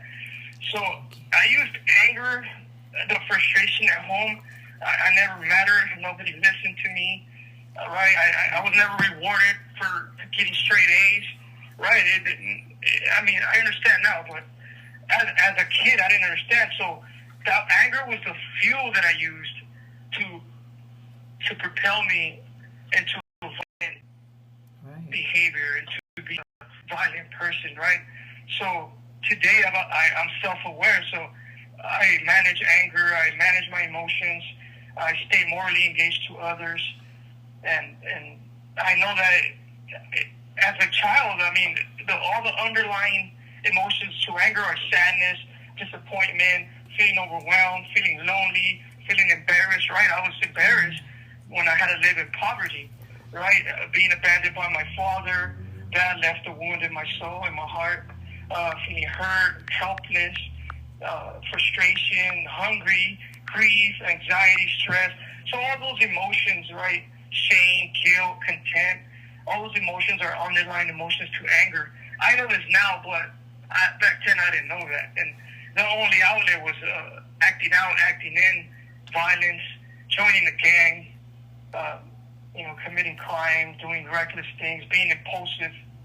So yeah, that anger destroyed my life pretty much. Sure, I would do it to anybody that lives with anger. It's just what happens, It's really sad. So how do you respond to conflict differently now? So yes, I forgot about AVP. I also work with the Alternative to Violence Project, and they do prison workshops as well as community outreach and community workshops. And I learned conflict resolution skills from them and prison of peace. They're actually training us to become mediators. So yeah, pretty much trying to attain common ground, apologizing, even though I'm not wrong, right? So I humble myself, like, hey, you know what, I'm sorry if what I said hurt you or what I did hurt you or offends you, right? And just communication, learning to listen to others, trying to see the emotions they're feeling, identify their emotions, their frustration. And 9 times out of 10, it's a misunderstanding, and that's how I resolve conflict. And I also mediate for my wife and the children, right? When they have conflict, I teach them what I've learned in here, and they're like amazed, like, wow, how'd you learn that? That must be expensive. I said, no, it's free. I learned it at group. You say, yep. And communication is the key, communication is key with everything. Yeah. Without communication, and I love that what you said about your wife and the kids, that you're a mediator there, because I'm sure she loves that. Oh, but that's amazing. This call and your telephone. How old are the kids? So my daughter Sarah, she's 20. She's gonna be 26. My daughter Brianna is 23. My son Jacob is 21, and then my daughter Chubby, she's 18. And then Matthew. This call and your telephone number will be monitored and recorded. Matthew is about to be a teenager. He's about to turn 13 on July 18th. So yeah, his birthday's coming up. Wow. July 18th? Yes, I believe July 18th. Yeah. If I'm not mistaken. Right. That's my father-in-law's birthday. Okay. Oh. Wow. That's good. Yeah. That's a good omen. That's right. It is. It is. And I have a grandson, Jacob. My daughter's son's name is Jacob. I love that. Oh. Yeah. Okay. Absolutely. But, so what would surprise people most about you today? Oh, I surprise them all the time. Once I share, like, I share the stuff, the group stuff, right? But the people that are like in my inner circle, I talk about Christ, right? So the people that are not in my inner circle but are in my groups, they're surprised to know that I'm a Christian. They're like, "Why, really?" And I think a little bit is my fault. I take responsibility. I curse like a sailor, so I need to ask God to help me with that. But yeah, that'll surprise them. And also, to the way I look, I'm full of tattoos from head to toe, literally, like from my head to my toes, I'm full of tattoos. So they're like, wow, really? You're with God? I said, yes, I follow Christ. So that surprises people a lot. Aw. Yeah, but you know what? And it shouldn't, like looks and different things. But people judge on that, it's really sad. But people do judge others by looks, or like you said, you're full of tattoos. And I mean, I have 11 tattoos. Yeah. I love tattoos. I have 11 and I would keep going, but I have to chill out a little now. Yeah, my wife tells me that it's a little more accepted in society. That yeah. It doesn't really have a stigma anymore. Yeah. She said it doesn't really have a prison stigma anymore. So I'm happy about that. Oh, yeah. No, absolutely does not. Yeah, James, I have 11 tattoos. My fingers, my both wrists, my back. I have my legs. Yeah, I have 11. Look, a lot of them are like... Marge has 11 tattoos. Yeah, I didn't know that. Yeah, I do. Oh, I love tattoos. Oh, Keith. Wow. I absolutely... You're a little outlaw. I love... Yeah, I didn't know that. I love my tattoos. Like, you know what? One day, Christy wouldn't do anything. She didn't want to go out. Nobody wanted to go out with me. I disappeared. I'm like, I'm going out. I went and sat and got tattoos. I was like, and they're like, where'd you go? Shopping? I'm like, no. I went and got tattoos. Yeah. I have dolphins on my shoulders. I have them on both ankles, my foot. Oh, yeah. I love tattoos. Absolutely. Okay. Yeah. I thought you knew that, Keith. I didn't know that. Okay. Yeah. And you know what? I didn't get my first tattoo. So I was... Your telephone number will be monitored and recorded. I was 40... Ready? I was 45 when I lost Vinny. And I got my first tattoo in remembrance of my son. Oh. And guess what? You start with one and that's it. I kept going. I kept going. That's how they are. Yep, I got one in memory of my son on my ankle. I got the rosary bead and the cross going down my foot and his name in it. And then I couldn't stop. I changed you. James, you kill me. I love... James is like I told Marge yesterday. She kills them with kindness and then she just kills them. Oh, God, James. And who is it? Is it Becca that came in and said, who are we talking? So, of course, my co-host, Keith Erickson, and then my new friend, Hugo, he's joined us. It's the first time he's on. And everyone's absolutely enjoying this. I mean, they really are. Keith, every time I think you get somebody good, you get the next one's even better and better. Like, it keeps getting so good and interesting, and it really does. I try. I'm telling you. Absolutely. Everybody is amazing. And we've been speaking, like you said, for a while because I was supposed to have you go on. And, of course, different situations. They knew my husband was sick, so we had to postpone that last one. So... And it's been a pleasure, just like we just messaged back and forth. So, it's pretty awesome. So, Hugo, what message... I know. I really enjoy talking to you, because even when, like, Vince was real sick, and that's my husband, you shared about your dad, and, what he's dealing with right now, and my heart goes out to you and your dad. Thank you. Yeah, absolutely. And I'm here for you anytime. Thank you. Yeah. I appreciate it. Oh. And what message would you give kids growing up like you did? That's an important one. Yeah. So I write to them and I tell them, listen, things are difficult. I understand. I went through it. I encourage them to seek help, either at the school faculty or community resources, right? To be courageous. Because as a kid, right, I put myself at that age, I didn't want to tell my parents. I didn't want to tell the cops or my principal or my teacher, hey, this is going on at home, or right, they would have took us away, right? But I give them the courage to be like, you know what, you're gonna get help. Maybe your parents need help too, attending sobriety, getting parenting skills, group therapy. There's community resources available today. It's way like times have changed. People are more understanding. People are more compassionate, and those things are viewed differently today. It doesn't have a stigma of shame, right? It's there's support there, and yeah, I teach them about resilient factors.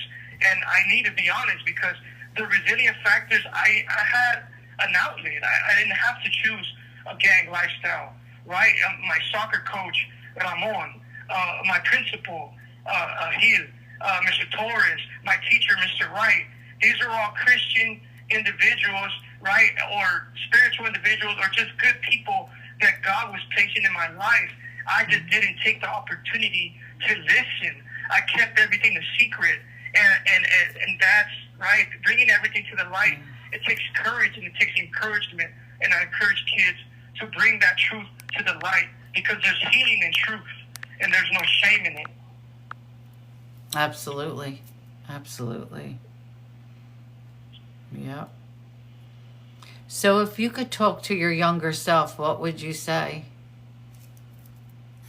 So I did this, and when I did the book, Healing Your Inner Child, and I always told my younger self, right, to stay focused, that it's okay. As a spiritual man, right, God allows things to happen in our life so we could have that experience. Our heart grows, right, full of compassion, full of love, and then we could help other people. We could connect with other people. It becomes a relationship of trust, a real bond. Because people tell me all the time, Hugo, I'm able to connect with you because you're genuine. You lived it. You know what happened to me because it happened to you. And I believe that when I tell my younger self this, I become strong. I get all the morals and virtues and values that I need in order to face every day, a day at a time. Absolutely. And here we go. Again, James said, I wrote a letter to my younger self. That's great. I love that. Yep. You have 60 I seconds love that. remaining. So before we get into the next question, we'll just call back because we have 60 seconds. remaining. Okay. I'll call right back. All right. Oh, these phones. Why? If they're free, do we got to keep doing this? But we got to do it. He's pretty awesome. And James, I love that. I heard of that and Becca, please, you kill me. And I love dolphins, by the way. I have 2 on my shoulder. I have 2 dolphins for my grandkids. For Vinny and Brenna, I have Jake's name and a heart on my ankle. This is Global Telling. You have a prepaid call You gotta stop. Keith Erickson. An incarcerated individual at I'm getting a job as a telephone operator. This call and your telephone number will be monitored. An incarcerated individual at Thank you for using Global Telling, California. This call and your telephone number will be monitored and recorded. You have a prepaid call. You will not be... Thank you for using Global Telling. Keith, have you heard anything on the new tablets over there? No. No. They keep changing the date when they're going to pass them out. Yeah, so now we're up to July something. So, yeah, it was this month, and then they changed it up to July something now. It just changes every couple of weeks. It's been changing for the past year. Yeah, because you're just telling me that, and I haven't spoke to Manny on the phone since Wednesday, and it's because he had to call on the wall phone because the tablets are out. So his tablets have been down. They just went on today. They went to fix them, but he said now it might have changed. Like you said, it changed. The last I heard from him was June 17th. I guess they moved it up to the July something. They keep doing this. There's a message. Yeah, there's a message on our tablets last night, I believe, where they said it's in July now. So Wow. Like, I don't get why they keep moving it. I don't know. I know. So, Hugo, what keeps you committed to change? Yeah, well, this is the easy one for me. Just having remorse for what I did to my victim and his family and the community, and doing the work, right? Being proactive and change and transformation, doing the work and staying responsible to building community and just my family. I have a job waiting for me, all these plans, right, for the future, but just the community, like staying engaged with the community. I didn't just save myself, right? I always had a heart like that, I guess because my mother raised me that way and I had 3 younger brothers. But I'm the person that wants to save everybody. I'm the person that I want everybody to win.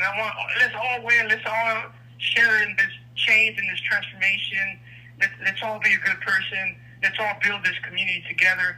And being the change that I want to see in the world, understanding, there's a lot of things going on in the world. Just being that change that I want to see for the future, for my children, for my grandchildren, is what keeps me committed to change and transformation. Yeah, I couldn't agree more. Yep, and showing up for yourself with the smallest things as well. I like that. Yep. So how do you define strength today? Oh, it's being humble, humility, accepting the past, learning from it, and moving forward. Before, I used to look at humble people and I thought they were weak. But that's actually the highest form of self-respect. Being humble, you're teachable. People want to relate to you, right? Nobody likes an arrogant person. People tend to stay away from that arrogant person. So being humble is actually being strong. And I learned something new because of that. Every day I learned something new, and I'm so grateful for that. Absolutely. Being humble, that's exactly, you said it. It's amazing. That's the best you can be. I used to think of people were right, exactly. So what does forgiveness mean to you? Forgiveness, in order for me to change, right, to move past the guilt and shame and regret for what I've done, I needed to forgive myself. That was first and foremost. Then I forgave the people that I seen actually hurt me when I was a child. So I didn't share all the adverse childhood experiences that I went through, but I went through all those 10 major childhood experiences that a kid can go through and be affected by it. So healing from that, right, I realized that for what I did, am I faithful the way I believe in God, right? I believe that murder is unforgivable. It's a crime. It's a perpetual crime. We can never bring the individual that I murdered back. However, God forgave me. So I see forgiveness as a gracious act. I cannot deserve it. I cannot work to earn it. So I display that mercy that God gave me, right? God was merciful. Will be monitored and recorded. God was merciful towards me, so I display that mercy to everybody around me. And in turn, that enables everybody to show me mercy and be merciful to me for my past. Exactly. Yeah. And do you believe people can truly change? Yes, people truly change. I'm an example of it, right? I was a gang member in the street, and I wasn't a gang member in prison. I was part of a prison gang. I was an associate, right? So it takes time, it takes effort, it takes discipline, it takes years of work. This call and your telephone number will be monitored and recorded. It takes years of work and self-reflection to unlearn those survival behaviors, how we called them earlier, right? And then you from there, you get the seed of hope. And then you get an enormous desire to restore everything you have destroyed in the past. So I have this enormous desire to restore everything I destroyed in the past. And also, too, I want to share that I had a cell partner who spent 41 years on death row. But 40 out of those 41 years, the last 19 years of his time in San Quentin death row, he had gave his life to Christ. He had walked away from the prison gang that he was from, and he was a made member. So I seen him change, and I was like, well, if he could change, I could change. Because, I mean, in the criminal lifestyle, I seen him worse than me. I was ignorant. But he helped me grow in Christ exponentially, and I'm thankful to him. I pray. He has life without parole now. He got resentenced. Yeah, his case is a very famous case. Yeah, he has a very famous case. I don't know if you want me to say his name. I mean, it's up to you. If you're comfortable with that, I'm fine. Yes, and I got to personally meet his crime partner as well. His crime partner is still a made member, so I made his crime partner in Pelican Bay. But his name is Carlos Avena. Very courageous man, a Christian brother, a Christian soldier, and it was an honor to be a cellie and learn from him. And I pray for his health, and I pray for his joy and his relationship with Christ. Wow. So he was resentenced then, you said, right? Yes, he was resentenced. They didn't consider mitigating factors, so a clinic took his case and didn't consider a lot of his childhood as mitigating factors. So once they considered the mitigating factors, he was resentenced and he had already had he showed me the paper. He had a date to be executed. Wow. Back in the 90s. Right. So actually, somebody, I think the Ninth Circuit has stopped that. And actually, God stopped that, right? Yeah. But the Ninth Circuit has stopped that. One of the justices, and he's just a wonderful person, an amazing person, and they resentenced him to life without parole. And he was so grateful, and he that rubbed off on me. Like he gave me that attitude of being so grateful for just the simple things like ice cream, right? And he spent 41 years without eating ice cream. So imagine that, 41 years without eating ice cream, without eating popcorn, those little things. And I'm so grateful to him, for everything he taught me. Yeah, and the little things we take for granted sometimes, Yeah. Yeah. And I wanted to read this. Where is it? So here again, my friend James. I wish parole board could hear the truth and the conviction in his voice. I love that, James. Yeah. Yeah, it's beautiful. And you know what? Just so you know, Hugo, I don't know if I mentioned it to you. When we're done, because we're doing this live. We're live now. We're on TikTok. When you end your TikTok, it ends. So tomorrow, or I do it during the night, I upload this interview. I upload it. It takes about 3 to 4 hours to upload because it's just slower. And then I download it. So it's available on my YouTube channel. So, and I could send that to anyone if you give me an email account and I could send it to anyone you want, if you wanted to go to your wife or whoever. So this will be this will be recorded and on my YouTube channel. Then I could just send it to whoever you want to have it. Oh, thank you. Yes, my wife will love it, and then she can share it with my mother and father because they don't know how to use a cell phone. And then my attorney will love that as well. Right, and all they have to do is sit and listen to the interview. That's all they have to do. So, and it'll take me till tomorrow to have it done, but I'll be in touch with you for that to let you know, because it's not me, it's the uploading and then download it. So I have to upload it from here and download it to YouTube. And I also edit, some of not what we're talking about, the beginning of the live and the end, because I open up the live and I chat. I get people in here. So I just try to keep the interview itself. I don't edit anything we talk about. Nope, not at all. So, yeah, absolutely. So what kind of legacy do you want to leave behind? Tell us that. Hopefully, my legacy will be one of resilience restoration, love, gratitude, integrity, and service to others.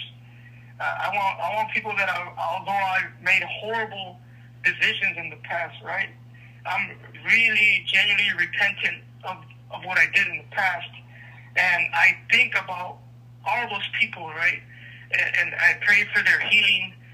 And I hope that, they're able to open the doors that I was able to open and receive the compassion that was shown to me by all these people, including yourself and Keith, but countless people. I don't know if I'm going to have time to name a few, right? But I want to tell you, too, I also wrote a poem and have a quote because I love quotes, but I wrote a poem to go along with it.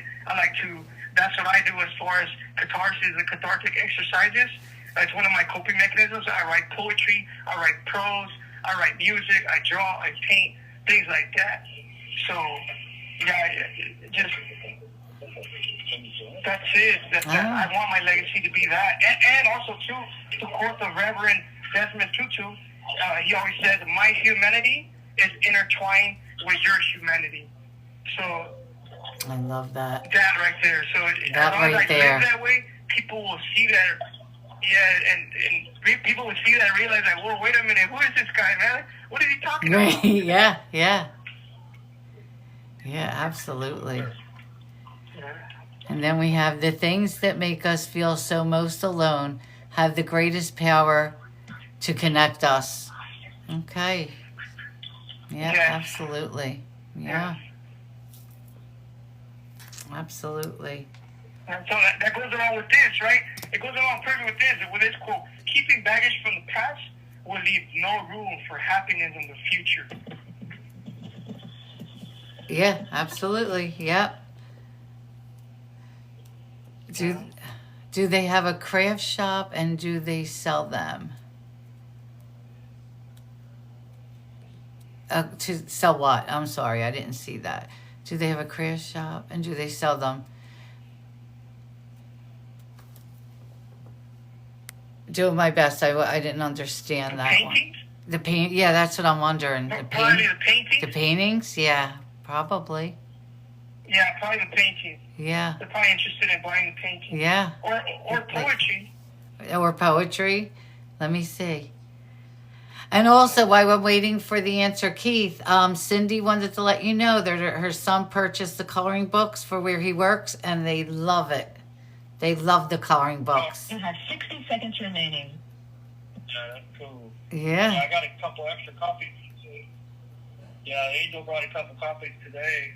You have 60 seconds remaining. Oh my God, it's the This best. call and your telephone number will be monitored and recorded. Do you want to call back? Do one last call then? Yes, I'll call back. Thank you. Okay. All right.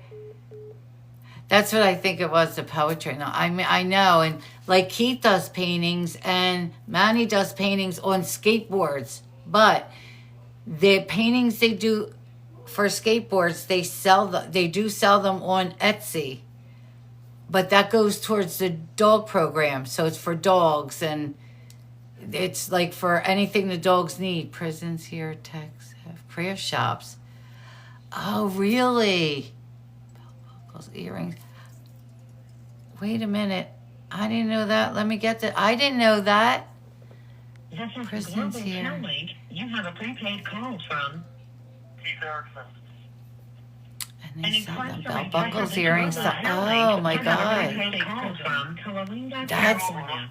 I love that. An incarcerated individual at the Pleasant Valley State Prison. I wonder if they, California. that's how This call and your telephone number will be monitored and recorded. Thank you for using Global Tel Link. okay.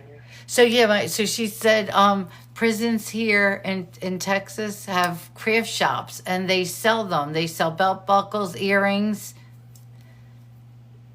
and stuff in silver. Yeah, wow. Yep.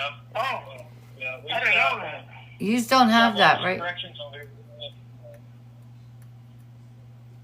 So Keith, you don't have anything like that, right? We used to have what they called arts and corrections, where we got to put all of our stuff on display out front, and we could sell it and they would get a percentage of it, but they quit doing that years ago, so unfortunately they don't have those programs here no more. Wow. She said they make spurs, belts, and I even have brought badges for our department. That's neat. That's neat. Yeah. So, like, but you do the, so, like, I know you, yourself, and Manny, I've seen the skateboards, and they sell them, like, on Etsy, right? But that's something completely different. Yeah, so right now we're working on a bunch of different artwork. Like, I've been busting, like, I got so many art things going on right now for Wise Wish is going to have a dinner auction out there in the community. So we're going to have skateboard decks, we're going to have ceramics, we're going to have beadwork, we're going to have canvas paintings, we're going to have just every kind of hobby craft you can think of, artwork. But she wants to also have a short bio in each booth with everybody's artwork, just a little about ourselves, just to recognize the artists that are putting some time into the projects. Right. And, not all the artwork, it'll be auctioned off, and then all the proceeds will go back into the program, for the dogs and the rescues and all that we work with in the community. So, okay. It's a mission. A lot of guys do it that aren't even in the program. So there's a few guys that I have in other buildings that are doing skateboard decks, and they're not even in the program. Wow. And they're willing to do it.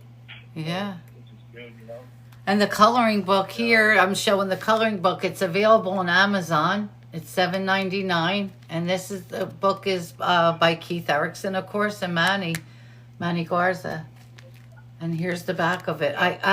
This is like the best, because I got some for me and Christy, and these. It's just amazing. I love it.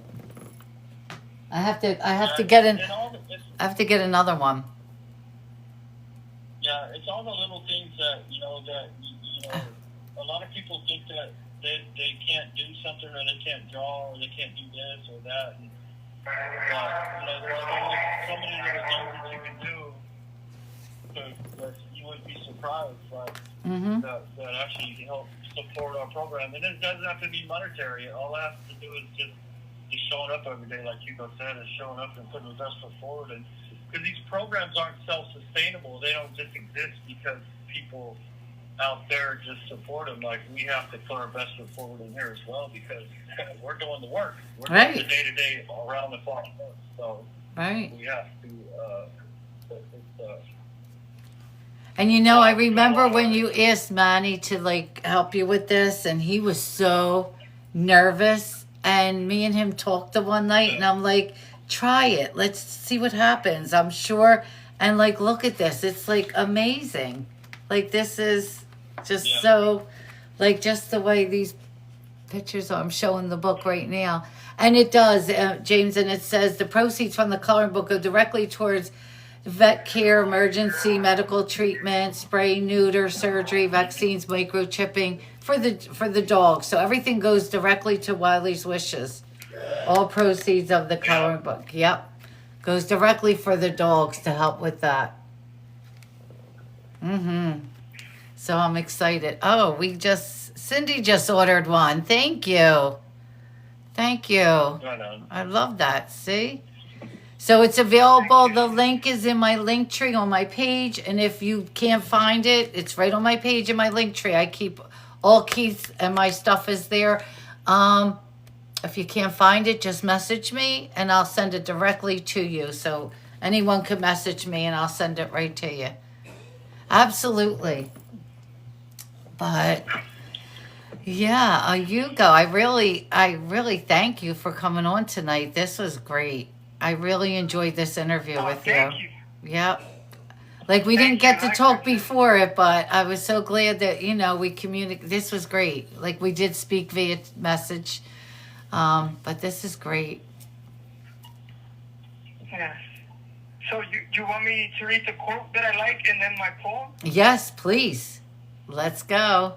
Okay, so this quote is by Elizabeth, I don't know if I'm saying this right, Elizabeth Kubler-Ross, and she wrote, "People are like stained glass windows. They sparkle and shine when the sun is out. But when the darkness sits in, their true beauty is revealed only if there's a light from within, right? And it goes with my poem, and I titled it "The Call to Shine." And back then, to be shining was a euphemism in a negative notation, right? Mm-hmm. But today it had transformed that, right? So this is it, the call to shine. I challenge all fathers that are in the cycle of addiction, either to the street life or substances, in and out of these dungeons. If you're not using your mind to treasure the divine, the blessings God has allowed you to borrow, how can you give a child sorrow? When he asks you for bread, do you give him a rock instead? How can you raise knives and guns, but lack the courage to raise our sons? Our children are our future, nurtured. This call and your telephone number will be monitored and recorded. What legacy are we leaving behind? There is power in humility, honesty, integrity, discipline, honor. Have the courage and commitment to build strength in your family, in yourself, in our communities. Be loyal to change, transformation, to God or a higher power. God bless everybody. Thank you. Oh, I love that, Hugo. That was beautiful. Yes. Oh, my yes, God. And I thank you, and I thank Keith for the opportunity. I thank everybody that believes in me, all these restorative justice groups that come help us, the dog program, Angel Vana, my attorney, Heidi Romo, Daniel Wilkins, Nicole, everybody, all the staff, everybody that actually believes in second opportunities and believes that we are worthy of redemption and a second chance. And I'm so grateful.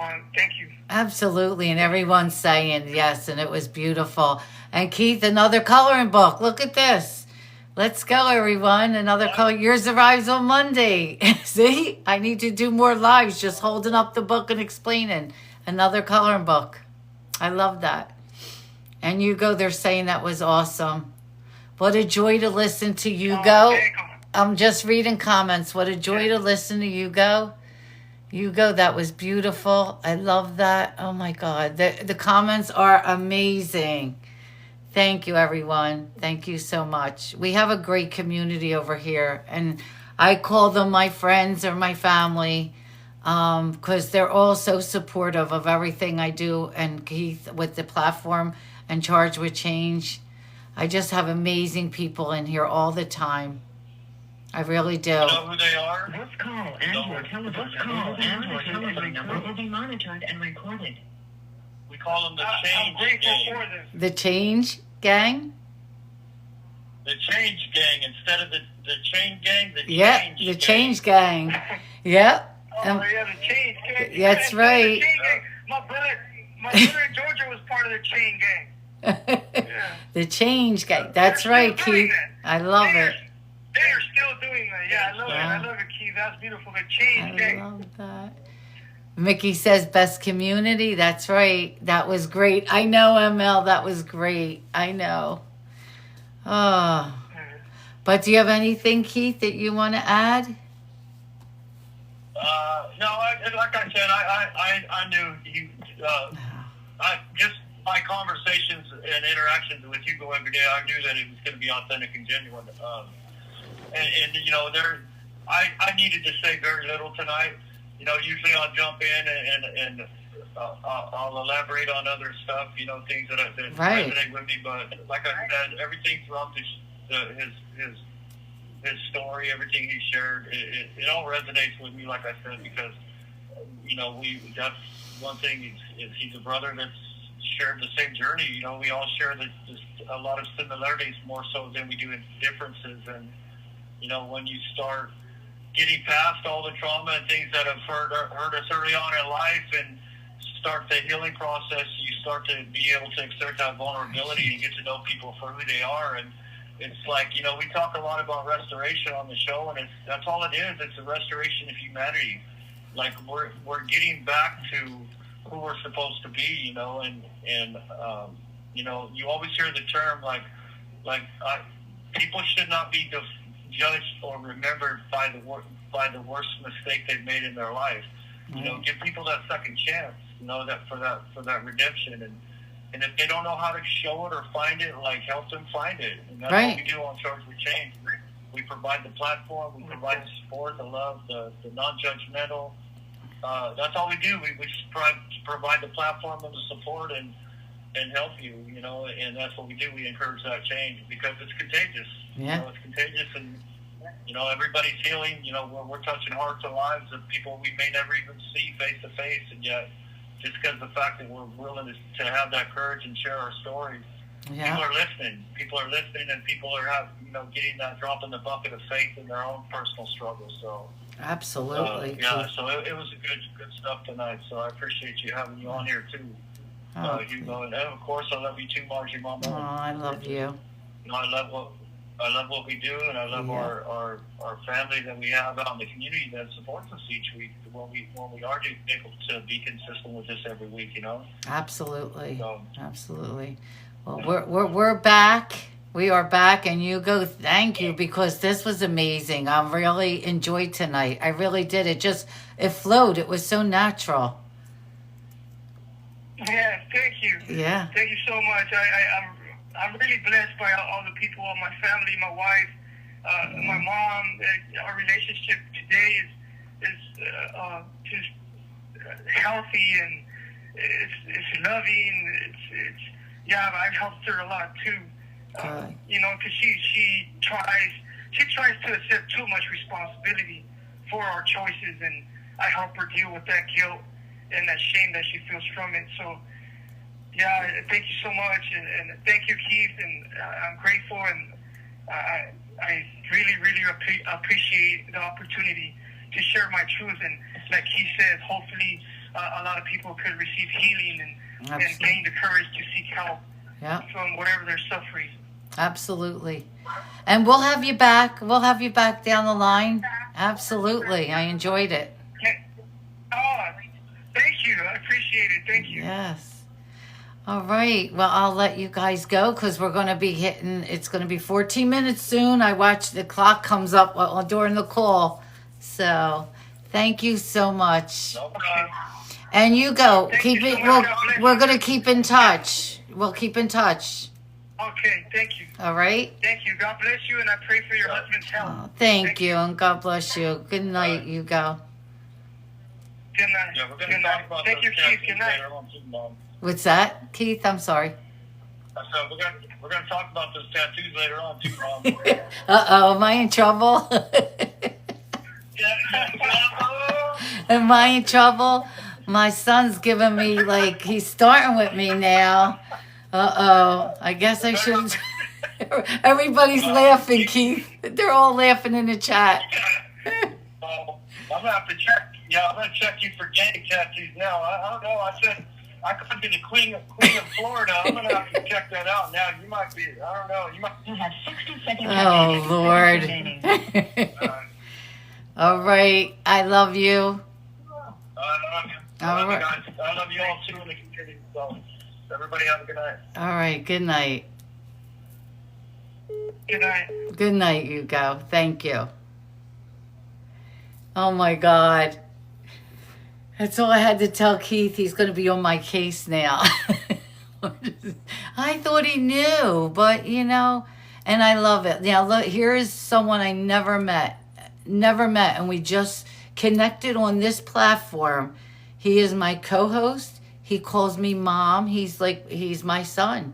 And I've never been to California, never, ever.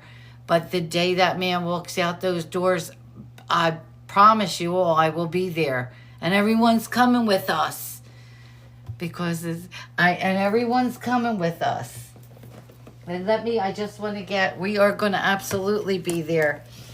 And James, I don't know if you ever saw the books that Keith did. So this is his book, Unleashed. They're all on Amazon.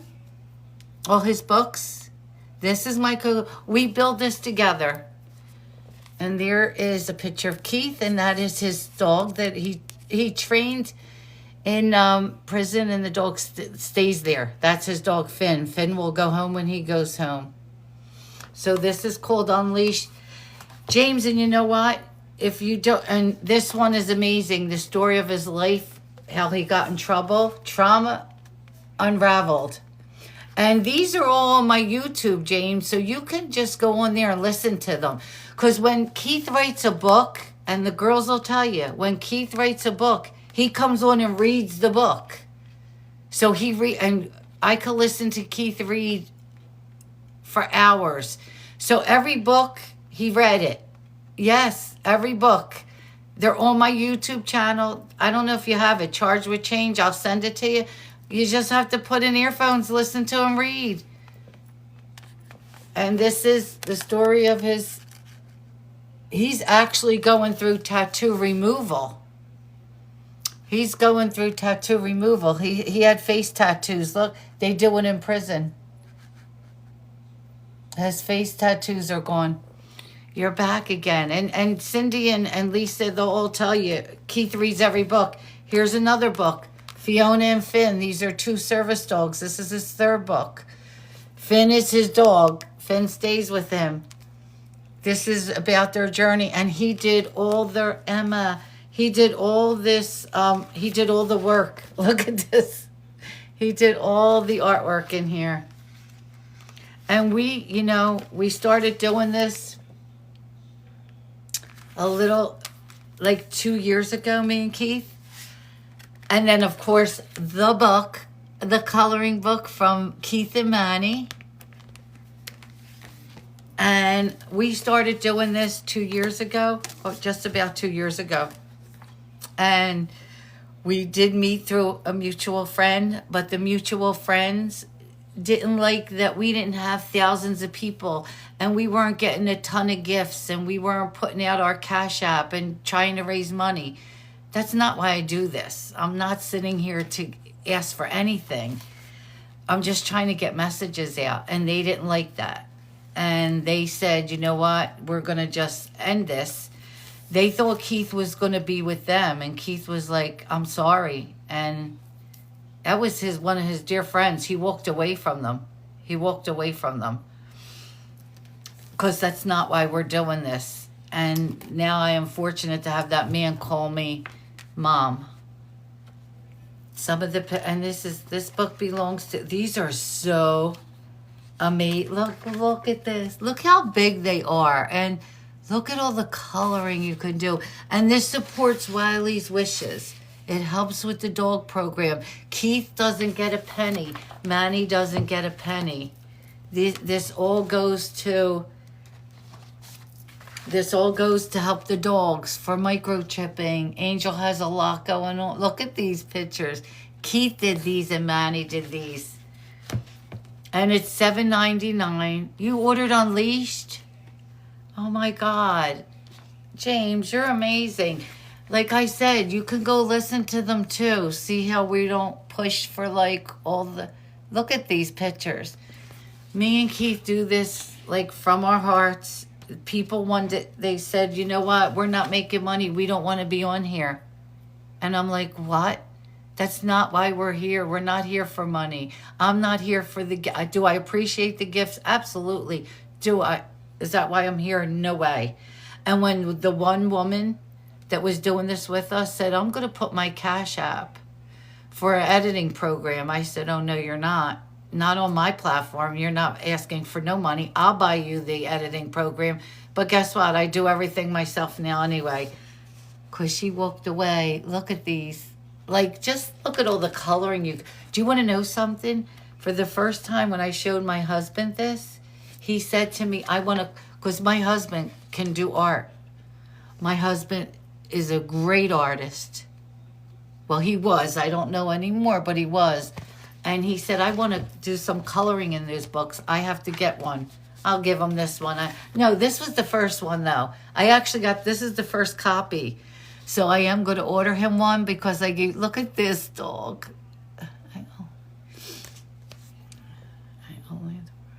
Filled with people. Oh, James. And I don't think I'm doing anything. I will, Emma. I'll show you some of his. I will.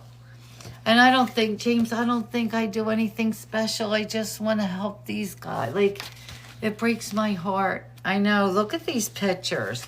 And like I told everyone, the other books, and these are big. These are big. I know, James. I was waiting for that. Look at Keith. Look at Keith when he had a beard with Finn. And it's like, so that book goes towards, and it tells you here, microchipping, food, daily care, training, rehab for the dogs. And it's Angel from Wiley's Wishes, which she is a good friend of mine in California. Holy crap, I know, right? Right, James? I thought the same thing. I'm going to get... Aw. And the books, the 3 books, everyone, they are on, like I said, the charge would change. Here, let me get... I'm going to pull it up. If you don't want to buy one, these are all available on Amazon. If you don't want to buy it, go on and at least...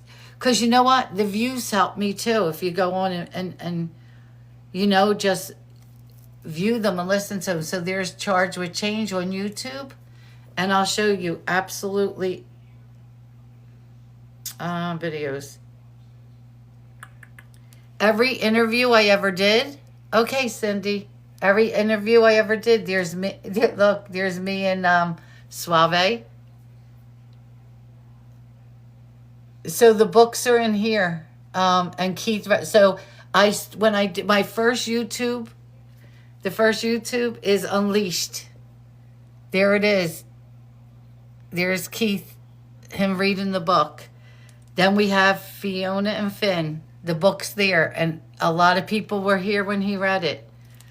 And then the only thing is his Trauma Unraveled. They're all, this is my YouTube channel. And I'll send it directly to you then, James.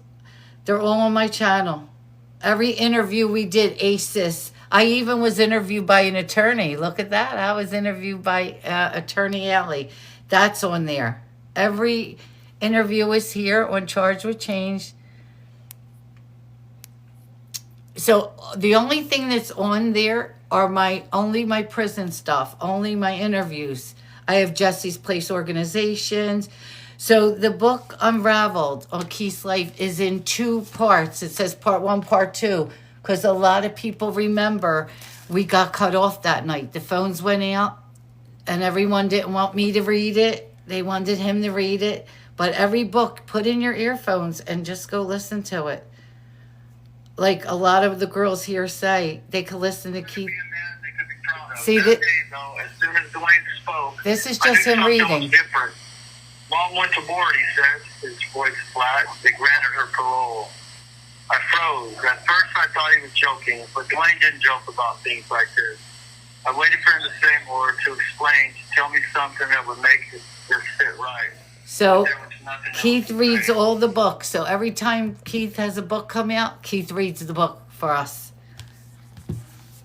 Oh, especially this one. It tells you about his life, why he's there, the type of... You know what? And sometimes I just listen to them over and over. And look, I keep my sons, because Keith is very special to me. And someone made this for me with my son's picture with a prayer, and it's a bookmarker. And I keep it in Keith's book. Because this month will be, you know, June 24th is when I lost my son. So it's a hard month, but... You know what? I have a lot of great friends and they get me through. They get me through this, you know, and my daughter especially. My daughter especially. Let me just copy that. Blue for Emma. Again, we're going to do that. I love that you did that for me, Emma. And we're going to do that again for his anniversary on June 24th. I got to look at the day of the week, but even if it isn't, we'll come and do it. James, I'm just like, I'm sending you that. Done. I send you the link, James.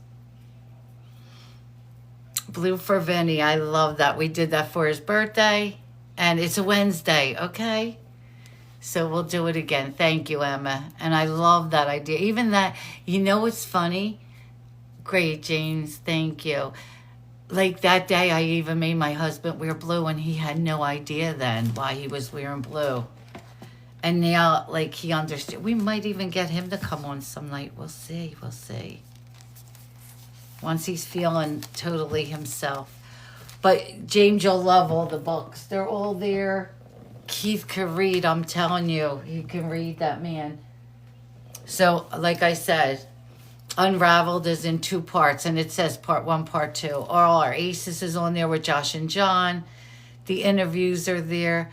So my son, it's his anniversary of the day I lost him on June 24th. I lost him in 2006. And for his birthday, Emma suggests we all wear blue. And we did. And Emma sent me a picture of herself in blue. It meant the world. It meant the world to me. I had on blue. So I love it that she said, I know it was a great, because that was his color. His color was blue. My son loved blue. And I do too. That's my color. It always has been. So Emma woke up, and the first thing I woke up to that day on his birthday, May 4th, being so hard for me. Both days, the day he was born, because he's no longer with me, and the day I lost him. And I woke up to Emma, a beautiful message from Emma, and a picture of her in blue, her blue shirt, and it meant so much to me. It really did. Like, that's what those things mean a lot to me. Not the money, not that. That's why me and Keith had to separate from those people. But they thought, because they brought Keith into my life, that Keith was going to say, all right, Marge, too bad you don't have anybody, because Keith gets all these guys. I don't know these guys.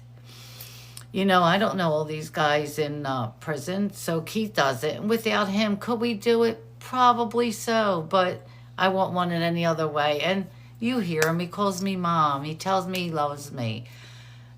And so special. And this year is going to be a little tough, because on June 24th, it's actually going to be 20 years I lost my son. And it don't feel it. 20 years ago. And it feels like yesterday, and I keep his candle.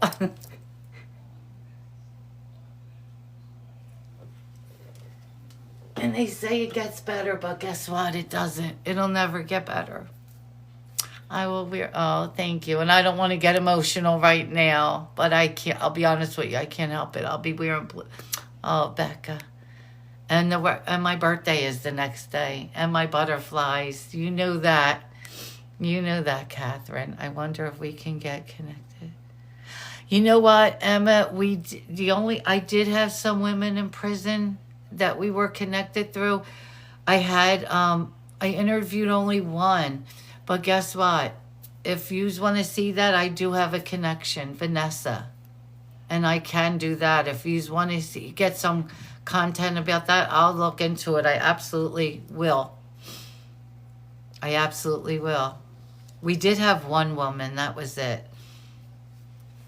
But, so these people thought when I said, oh no, we're not asking no one for money, that I will lose everything. And guess what? No, we kept going and going. And you know what? It only made us stronger, because nothing was going to stop Keith and myself. Absolutely not. But this year will be 20 years. It feels like yesterday. I did, Linz, the day before. Yep. And that day, his wife and kids were in New Jersey staying the night, and I thank God every day. Maybe that'll be a tipping point to get you. Yeah. You know what? I love that, James. And his wife and kids were at a friend's house in New Jersey that night. Thank God, because they would have found him, the kids. It was a Saturday. The kids used to run and jump in bed with him on Saturday. So thank God they weren't there, because he had a brain aneurysm, and they said his ears, there was blood, his eyes. My husband found him. But we were supposed to, he was getting a second opinion that morning on a Saturday by a friend of mine who was a doctor, doing us a favor, because they blamed his sinuses for the headaches. And he was going for a second opinion that morning, and he wasn't answering his phone. He spent the night before with us, eating dinner, when his wife went out of town. And we turned around, and when he didn't answer his phone in the morning, so he called me at midnight, and he said, Mom, I can't wait to see you in the morning. Happy birthday. I love you. I'll see you first thing in the morning. And that were the last words. I'll never forget those words. And thank you, Mickey. And when he didn't answer his phone, it's the first time my husband ran to his house and used his keys to get in the house. And he had a black lab, and the lab was crying, ran upstairs with my husband, and he was gone already. He was folding laundry. He was folding laundry when it happened, because my son was the type that kept a clean house, clean, always clothes, always doing stuff. Oh, yeah, Linz. I tell it once in a while, the story. Hits me, right? And we were so close. He worked for me, and he wasn't only my son. Alma, thank you. He wasn't only my son. He was my best friend. He was my employee. He ran my business with me. For those who don't know, we owned a medical supply company, me and my husband. It was a mom and pop. I started it alone, and it grew unbelievably, because I was a hospital administrator. And when I left the hospital to go out on my own, I did have doctors who I knew, and they did give me the business. But we provided good services, and my son started as my service, and then he became my manager. He was 28, and he has a wife and 2 children, Brenna and Vinny. His son's 30 now, and his daughter's 28. Yeah, Kathy. His son was 23. Oh, and my heart goes out to you, because you know what? It's hard. It's hard. Any parent who loses a child, it's so hard. He had Lynn's headaches, and we took up, he went to the doctor. They said it was sinuses. He had a sinus surgery. They did a cleaning. He had headaches again, but he didn't tell me, I guess, how bad they were. Till it got really bad one week, and I spoke to a doctor I worked with. He said, bring him in on Saturday. I'm going to see him. We're going to run some tests. We're going to figure out what's going on. And he was gone. And my husband found him at 8:30 in the morning, and we had an 11 o'clock office visit, and the doctor was calling me, because of course he didn't know. I know, Becca, you do. Becca, I know that. I know you mean my other daughter. Yep. I know. So by 11 o'clock, the doctor was calling and saying, you bringing him in? And I didn't even answer my phone, and I had to have a friend call the doctor and tell him he was already gone. The doctor he's like, oh my God, I never heard a doctor curse so much. He's like, I don't believe this. I wanted to see him. I wanted to get... And it's so hard. And my husband found him, and that's the hardest part. It's the hardest part. But I have 2 wonderful grandchildren from him. My grandson, Vinny, he's going to have a baby. His girlfriend, and we only got 2 months. August 13th, she's due. I'm going to have a great-grandchild, a great-granddaughter. So I'm so happy. My son would be the best grandfather ever. Oh, Linz, I love you. You know that. You're a good friend. I'm a Gigi. I'm going to be a great-grandmom, James. I'm going to be a great-grandmom. And I'm so happy. I know, Emma, do we believe that? A great-grandmom, and I'm so happy. He's 30. He's a bodybuilder. He's amazing. My granddaughter, Brenna's 28. She's amazing. Oh, yeah. Becca, so we went for the, me and Christy, we went for the gender reveal. Lacey, there you go, friend. Gender reveal. We went for that. And the shower is July 11th. 12th. July 12th. Yeah, July 12th. We're going for that, me and Christy. And then the baby's due August. Here, let me show you. The baby's due August. I'm so happy. I'm just like, because of the gram, you know, for everybody, I'm not going to keep that, but our little princesses do. So I already bought the crib. I send the crib already to her mom's house because they're getting their own place, but the mom has the crib and amazing people. I bought diapers. I bought Disney princess books already. They asked for a book. I bought the 12 Disney princess books. But I wanted to get the crib, and it's going to be at the Crystal Ball. Oh my God, it's going to be amazing. And I got the coin comes with me. So my husband collects silver. Everybody knows this. Becca knows. So my husband collects silver. I'll pull it out and I'll show you guys next time. I have it away. It's a girl silver, a silver coin, and I'm taking it. Mom says, that's right. That's right. So that baby's collecting silver. I got the coin. I don't believe you remembered the coin. I love it. I'm so freaking excited. Well, you, Lacey, I can't remember. So we made the announcement on Favorite It. That's another app. The app Favorite It. I used to go on there at nighttime. It's a smaller group of my friends here. Lacey is, oh my God, has been my friend forever. She's like family. And we went over there to make the announcement because we didn't want to do it here. And this is before I got to know a lot of you. And Lacey was there, and we played a game. It was like, what is it? The Wheel of Fortune. Christy did it. Do I have that? I thought I brought that in here. So it was, you had to guess what the title was, and it was Marge is going to be a great grandmother. So you had to pick letters.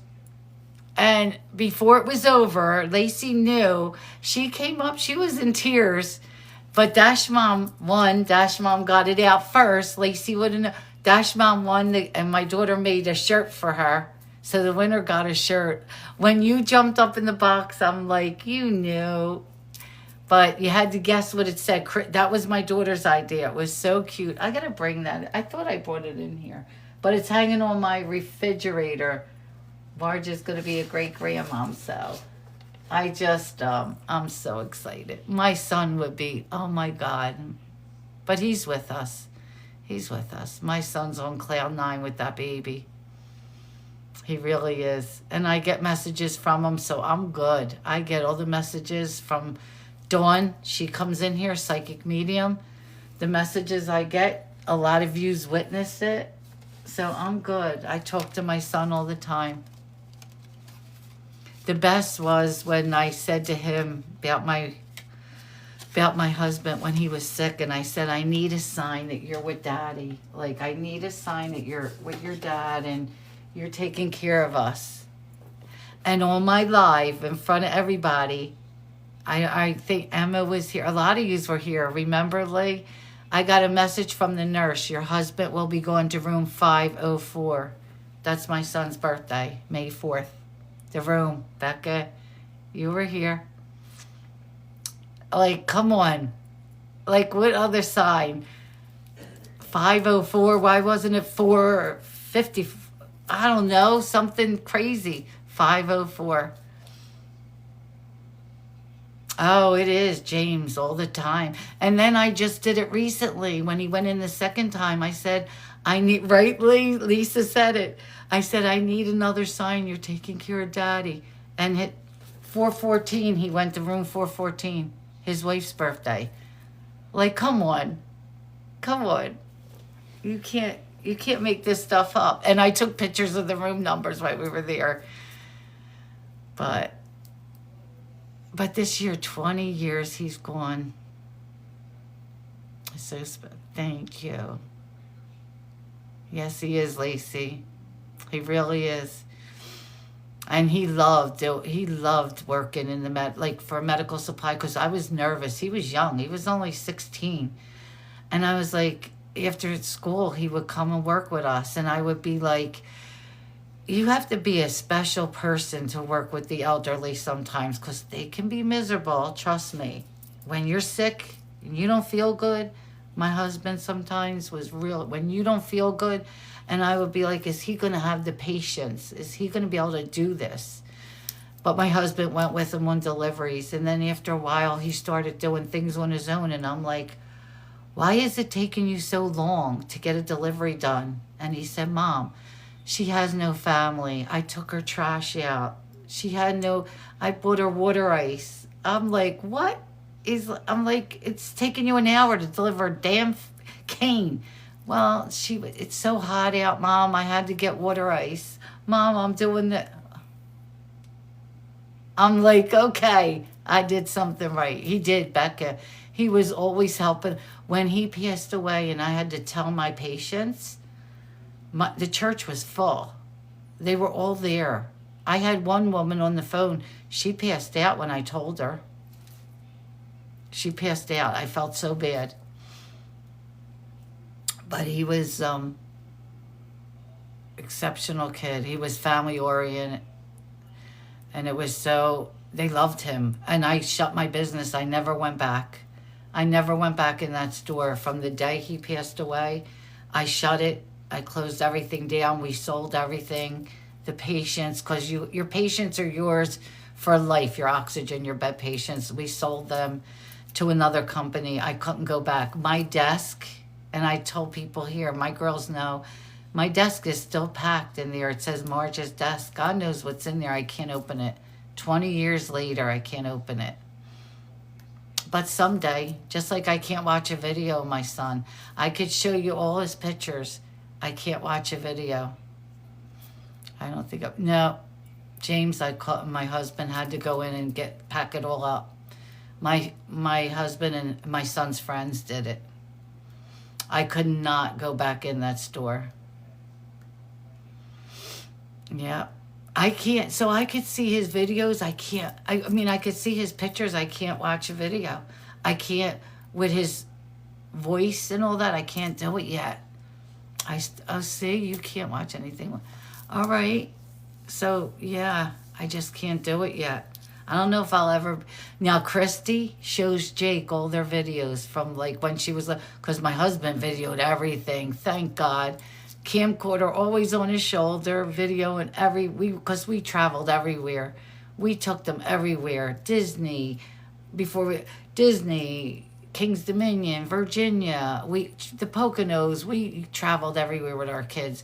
I have some beautiful videos. I can't do it, but my daughter does. My grandson calls him Uncle Vinny, and my grandson's only 13. He never met him. So it's pretty awesome. My grandpa's water bottle still is in the refrigerator. Oh my God, really, Emma. And then my friend that does all my merch and everything, she made this for me with that smile. He always had that smile. That was him. Videos of Jennifer. Oh, Becca. And of course, you guys know he's there all the time. He's around my neck all the time. The only time this comes off of me is for bed, and it's the first thing I put on every day. The first thing I put on every morning, but this stays right here. It's always with me. And I also have his bracelet. My grandson gave it to me. He has the necklace, the chain, and I have his bracelet. So this was my son's bracelet. All these bracelets. I can't even pull. Let me pull this one down. This is my son's. I actually bought it for him when he turned 16. That's the first thing we tend to forget about someone. Yeah. Oh, I do. No, I do. I do, Lacey.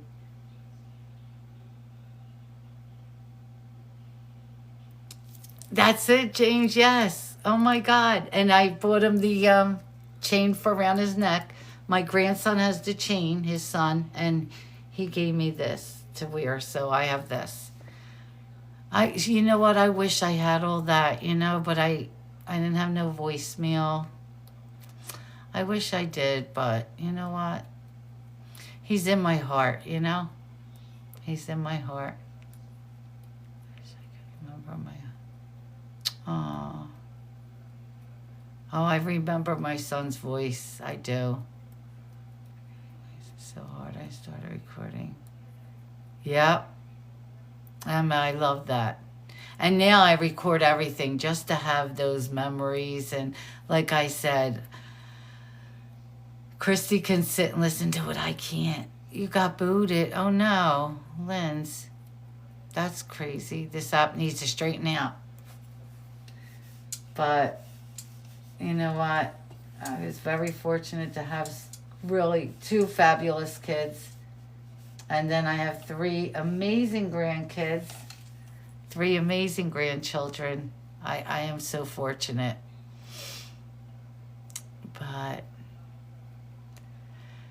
But it was a great live. I did enjoy Hugo, I have to say. I didn't get to talk to him before the live. I still have money on me. Aw. I love that, Lisa. I know, great-granddaughter. And guess what? We still don't know her name.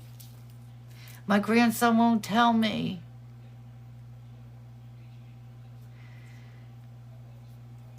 I don't yet, Lacey. I don't know. So I still don't. Hey, Brian, how are you? So we're not. I don't know her name yet because my grandson's going to announce. I got a feeling they're going to announce it at and a new dog, right? And a new dog. That's right. So I think he's going to announce it at a shower. I bet you, because he said to me, he did reach out to me, and you know me, I was going to bribe him. You know, how much is it going to take? But my grandkids don't go for that. But I wanted to know. So all he said was the middle name has meaning because it's a girl. If it was a boy, it was going to be Vincent, of course, after my son. So girl, I don't know. But the middle name has special meaning, he said. That's all he'll tell me. So I think they're going to announce it at the shower. I think. Jamie, hi. How are you? Mimi Marge, right? Hey. I like that, James. I like that. That's funny. Jamie, how are you? What if? Oh, I don't think so, Becca. I don't think so, but whatever. Whatever it is, it is. I don't care.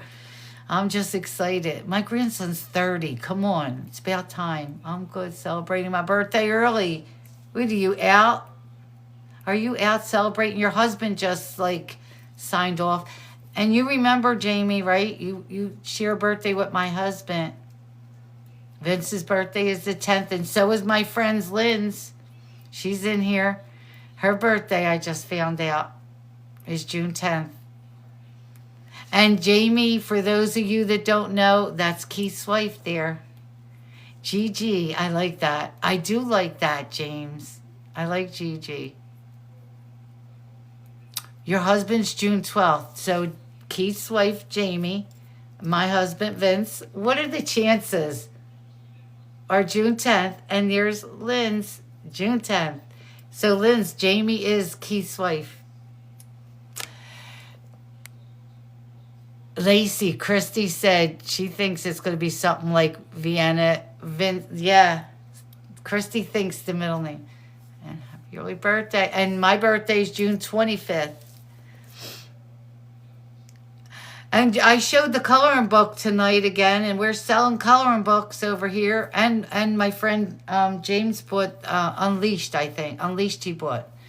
So we're selling books tonight. We're selling books. Oh, that's right. You got Unleashed. There we go. And James, thank you. Wait a minute. Jamie, don't wait. I want to show you something. Could you look at the phone real quick? I don't know where you're at right now. Let me know if you could look. Could you look at the phone? Before I show this, I want to see if she can look. I just want to make sure she's not driving. Jamie, look what I got. You don't even know. Look at my new edition. We just got him. He's a rescue.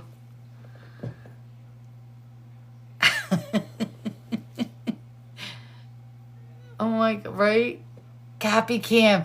Yes, James, we're going to do that. Next week, we're going to start the Cappy Cam. Cappy Pappy. I love that. Lacey. He's so cute. And Jamie, he's helping my husband. You won't believe the difference in him. Wait. Because Jamie knows.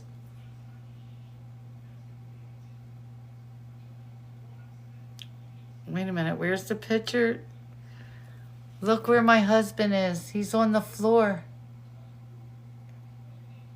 My husband hasn't been on the floor since Jake was little. And Jake's 13. He hasn't been on the floor. And look at him. James. And you know how sick he's been. Jamie, like, it's like he's new again. Wait a minute. Here we go. Look at these two. Look at them.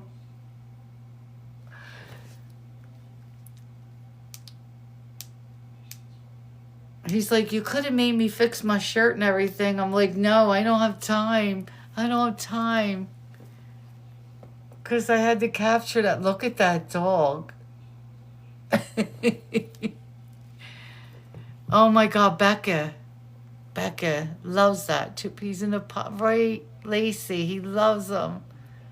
Yep, James said it too. He loves this dog. Like, oh my gosh. Loves them.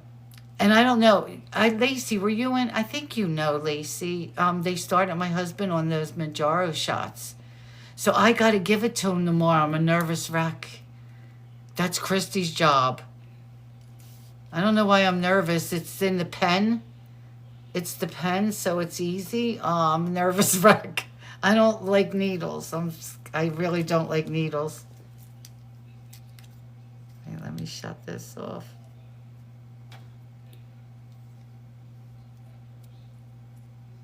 Oh.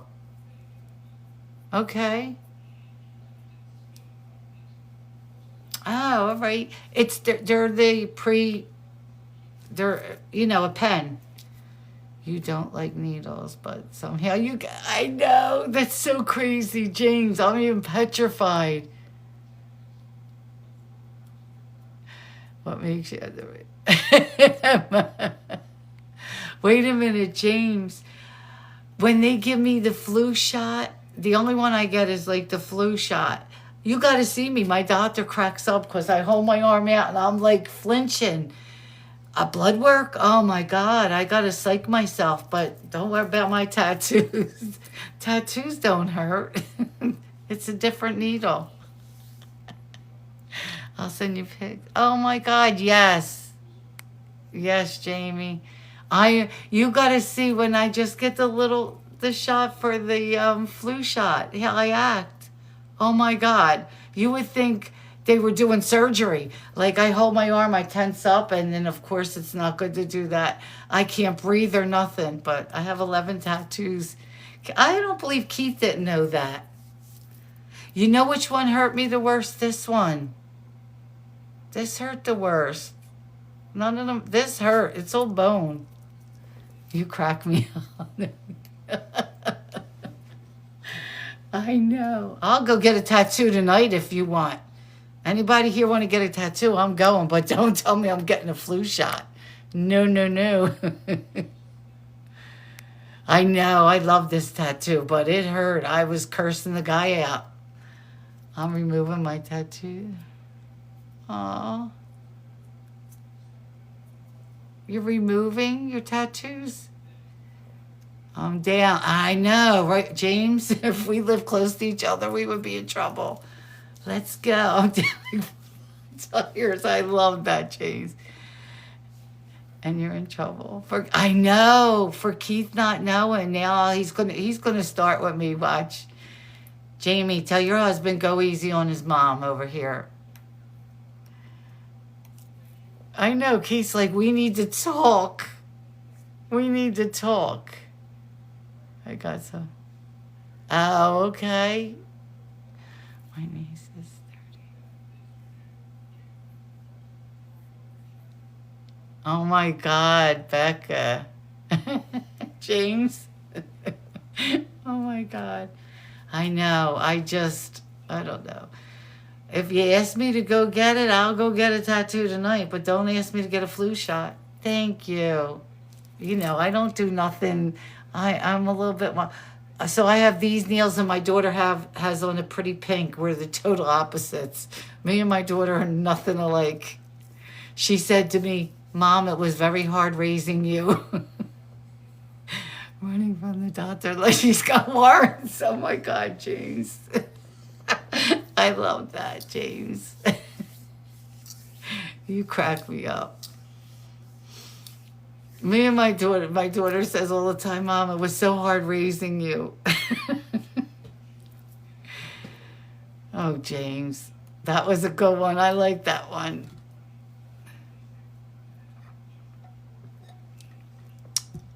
So for those of you who don't know, I didn't meet James on here. I did not meet James on TikTok.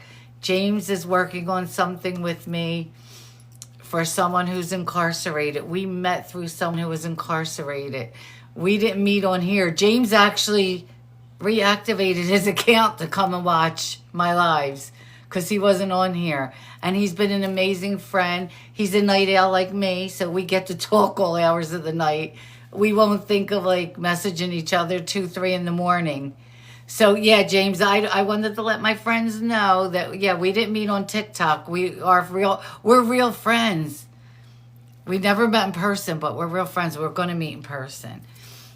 Last night we texted a lot, like yesterday during the day, about the dog and everything. We were texting back and forth. He's an amazing person.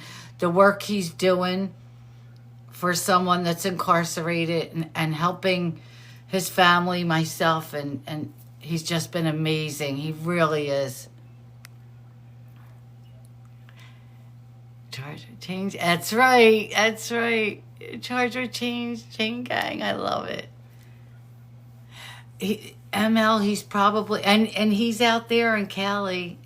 Don't worry, James. When Keith gets released, I'm going to be there. I'm going to be there, so we're getting to meet. ML, he's probably sleeping in there. We are going to get to meet in person. You know what? Linz, you read my mind.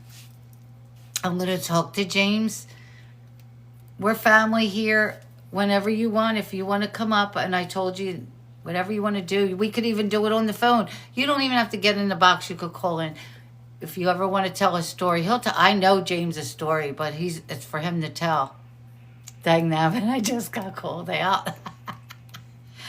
See, James, some night we should tell your story and what an amazing person you are. People would not believe what you're doing for someone, the hours you're putting in and the work you're putting in, and how, oh my God, I just can't say enough. Let's do it. Look, Linz.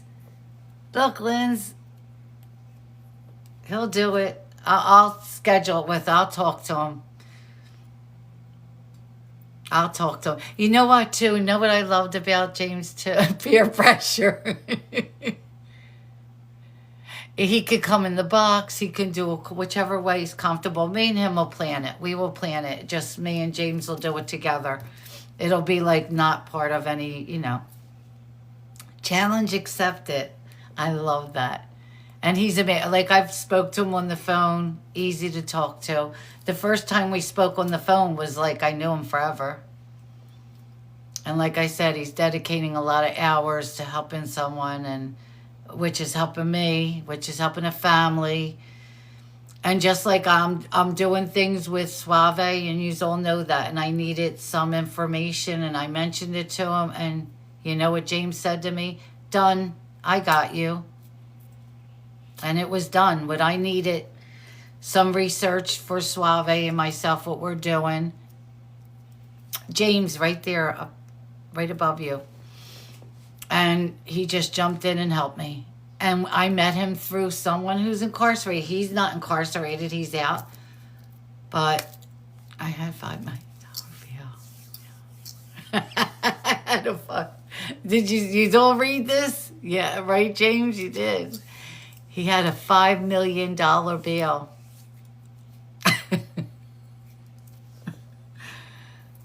But he's home, so it's not all bad. Reading insight comments. I would love to hear a story. Exactly.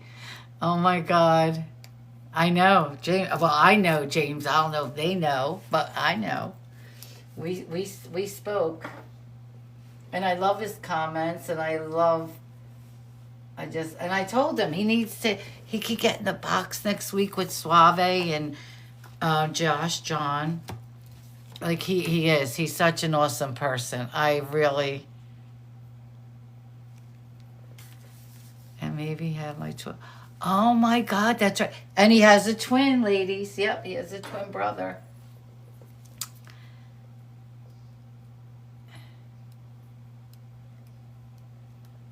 Oh, yeah, no, it's just going to be me. Yeah, oh, no, I'm not going to have it with anybody else but just me and James. Absolutely. Because it's not going to be scripted. Like tonight, I did have questions because that's what Keith likes, the questions. It's just going to be, come up here and talk like I'm talking. We're friends. Little me, yes, you. Yes. He actually was the one who really put the seal on the deal with keeping the dog's name, because I was like, and I told that to him. I was so confused. Do I change it? Do I not? And he's like, Cappuccino, why would you do that? Leave it. And it's like, yeah. And he really sealed the deal for me. Like, I was so mixed up about that. Do I change his name? Do I not? And like, James, guess what, James? This is what you did. Watch. I'm going to show you what you did. I didn't place the order, but it's done. This is how much after we spoke last night. Where is it?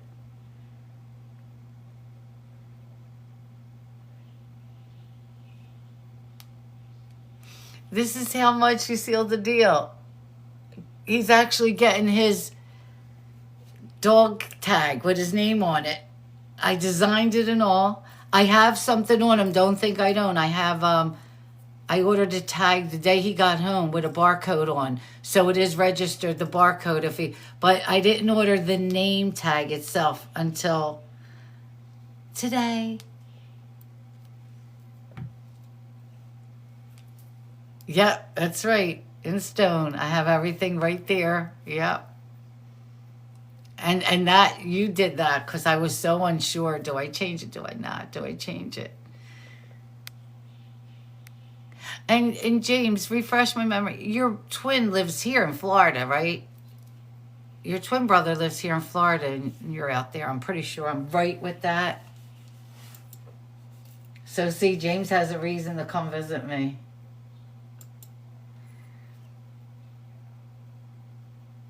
There, Tampa, I thought so. Yeah, there you go. I thought so. Yeah. In fact, the first time my daughter met him on here, when I introduced him, she said, oh my God, oh, thank God, because my mom's trying to do all this work alone. And that's right, Becca's in Lakeland, yeah. Well, it's time you come see him. When's the pool party at MargeC's? Whenever everybody wants to come visit. That's right. Let's do it. Lacey, you better get here with that baby. I need to see my baby. I need Suede to come visit me. That would be awesome. Yep. Becca, it is time. But we're going to do it. Me and James, I'll be talking to James, of course, all weekend. We're going to set up a date and time, and I'll have James on, and he'll tell his story. No interviews, no nothing. Because everybody likes to do things different. So this is just between me and James because we're friends. But like Josh and John, they like to just call in and we wing it. Now Keith likes more uniform. Keith likes to have questions. And so I do it whatever way everybody wants. You know, I know, Lacey. I saw that. Soapy. I know. Lynn's, that's right, Lynn's. Thank you. You know what? I was thinking that tonight when I was reading his comments. When you were kind of answering the questions I was asking, I loved it. So I was like gonna say something, but hey, thank you, Linz. I know you are. I know you are, James. You'll be fine. I'm not worried about you. Trust me. Trust me. I met so many amazing people on here, but I didn't meet, okay, but I didn't meet James on here. But I met, so you guys are amazing. You guys are amazing. And I love what I do. I love doing this. I love helping people. So my Thursdays and Fridays, and then we could do any night, James, any night you want. We'll pick a night and we'll go from there. We'll do it. We'll pick a night this weekend. I don't, you know, I take off Saturday and Sunday. I needed to decompress. I love hearing stories of inmates. Yep. Oh, Katie, thank you.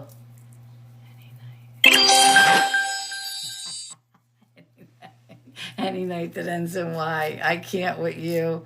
I can't with you. Aw, Lacey. RC Corner. Thank you. Thank you. Katie, I have to ask Tony. I need an oil change and a couple things. Could he do it? I need some Thai now. I am so proud of him. You don't know what that did for me, Katie. I am excited. And she's just here for Vince. I know. She's here for Vince. I know. Wait a minute. So one night, my husband was all confused, and he woke up. I was on the phone talking to Katie. He woke up 11:30 at night. He says, "Isn't it breakfast time? I'm hungry." And I'm like, "No, go back to bed. You're not hungry." She's like, "Get the man some food." She was hollering at me, "Get the man some food, feed him." I'm like, oh my God, she had to hear it. Yeah, she said I was starving, the poor man. You refused to feed him. I'll never forget that night. He was so confused, and I was like, go to bed. She's like, he's hungry. You're not going to give him food? So now I have to live with that. He was hungry, right? James, you're not kidding. Your husband booked our Vegas. Oh, our Vegas trip. I'm going. No, I know. December. Oh my God, you're gonna love it. And me, I'm like, I miss my daughter so much. See, Katie, Christy is my favorite. I miss her so much. When she said goodbye today, so Jake came in. Yeah, when they came to say goodbye, I gave Jake, I slipped Jake some money. And they said goodbye. My stomach, oh, you got married in Vegas? Okay. Yeah, they left. Well, right now they're flying 8 hours to Barcelona. And the cruise, so they left at 7 p.m. our time. And 24 years ago.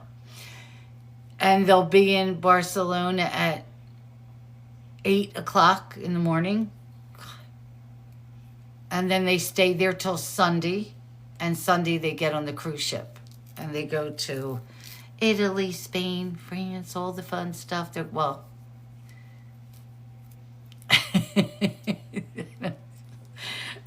Liz. Oh my God. Oh, that's great for your 8th anniversary. I love that. They fly back. So, Katie, that's a good question. I didn't ask that part. I wonder, do they have to fly back do they have to go back the way you know what I mean? Does the cruise ship leave them in Barcelona and then they have to fly back again, I'm sure. I didn't ask her that part. When I talk to her next time, I'll ask her. I'm getting over how she got there. I think that's part of my story. And then Prince Williams walked in. Oh my God, you're funny. You all know Reno. Yes, I looked at the trip. Fly to Barcelona, and the ship went. You know what? I didn't ask her about coming back. Yeah, because they drove from our house, so say near Orlando, they drove to Miami, 4 hours, and then Miami, they took the flight, Miami airport to Barcelona.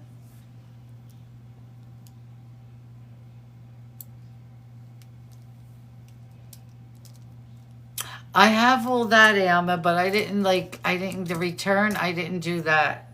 Maybe it's in the message, but I didn't look at the return, which way they're coming back. It's just, look at Lynn's, it's getting more by the minute. Oh my God.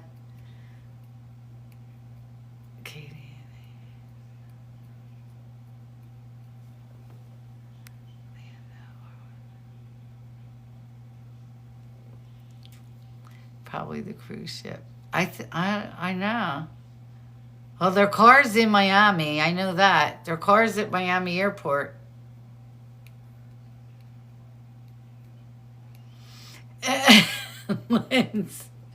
So yeah, the car's at Miami Airport because they drove there. I just can't believe oh my God. 10 days. I'm not too familiar with cruise ships. Oh, yeah. All right. We'll book it soon. We will book it soon. Look, James, you have everybody intrigued. Yeah, they're having so much fun, but Lacey, I want my daughter to get home. I hate when she's gone. Like, I miss them so much. I really do. Because she's here every day. She's here every day. Orlando or Miami. Oh, now I got to find out, but I can't talk to her until tomorrow morning sometime. I'll find out tomorrow morning. I didn't ask her that. But my son-in-law wrote everything down, so I could even go and look at that. He wrote everything down for me.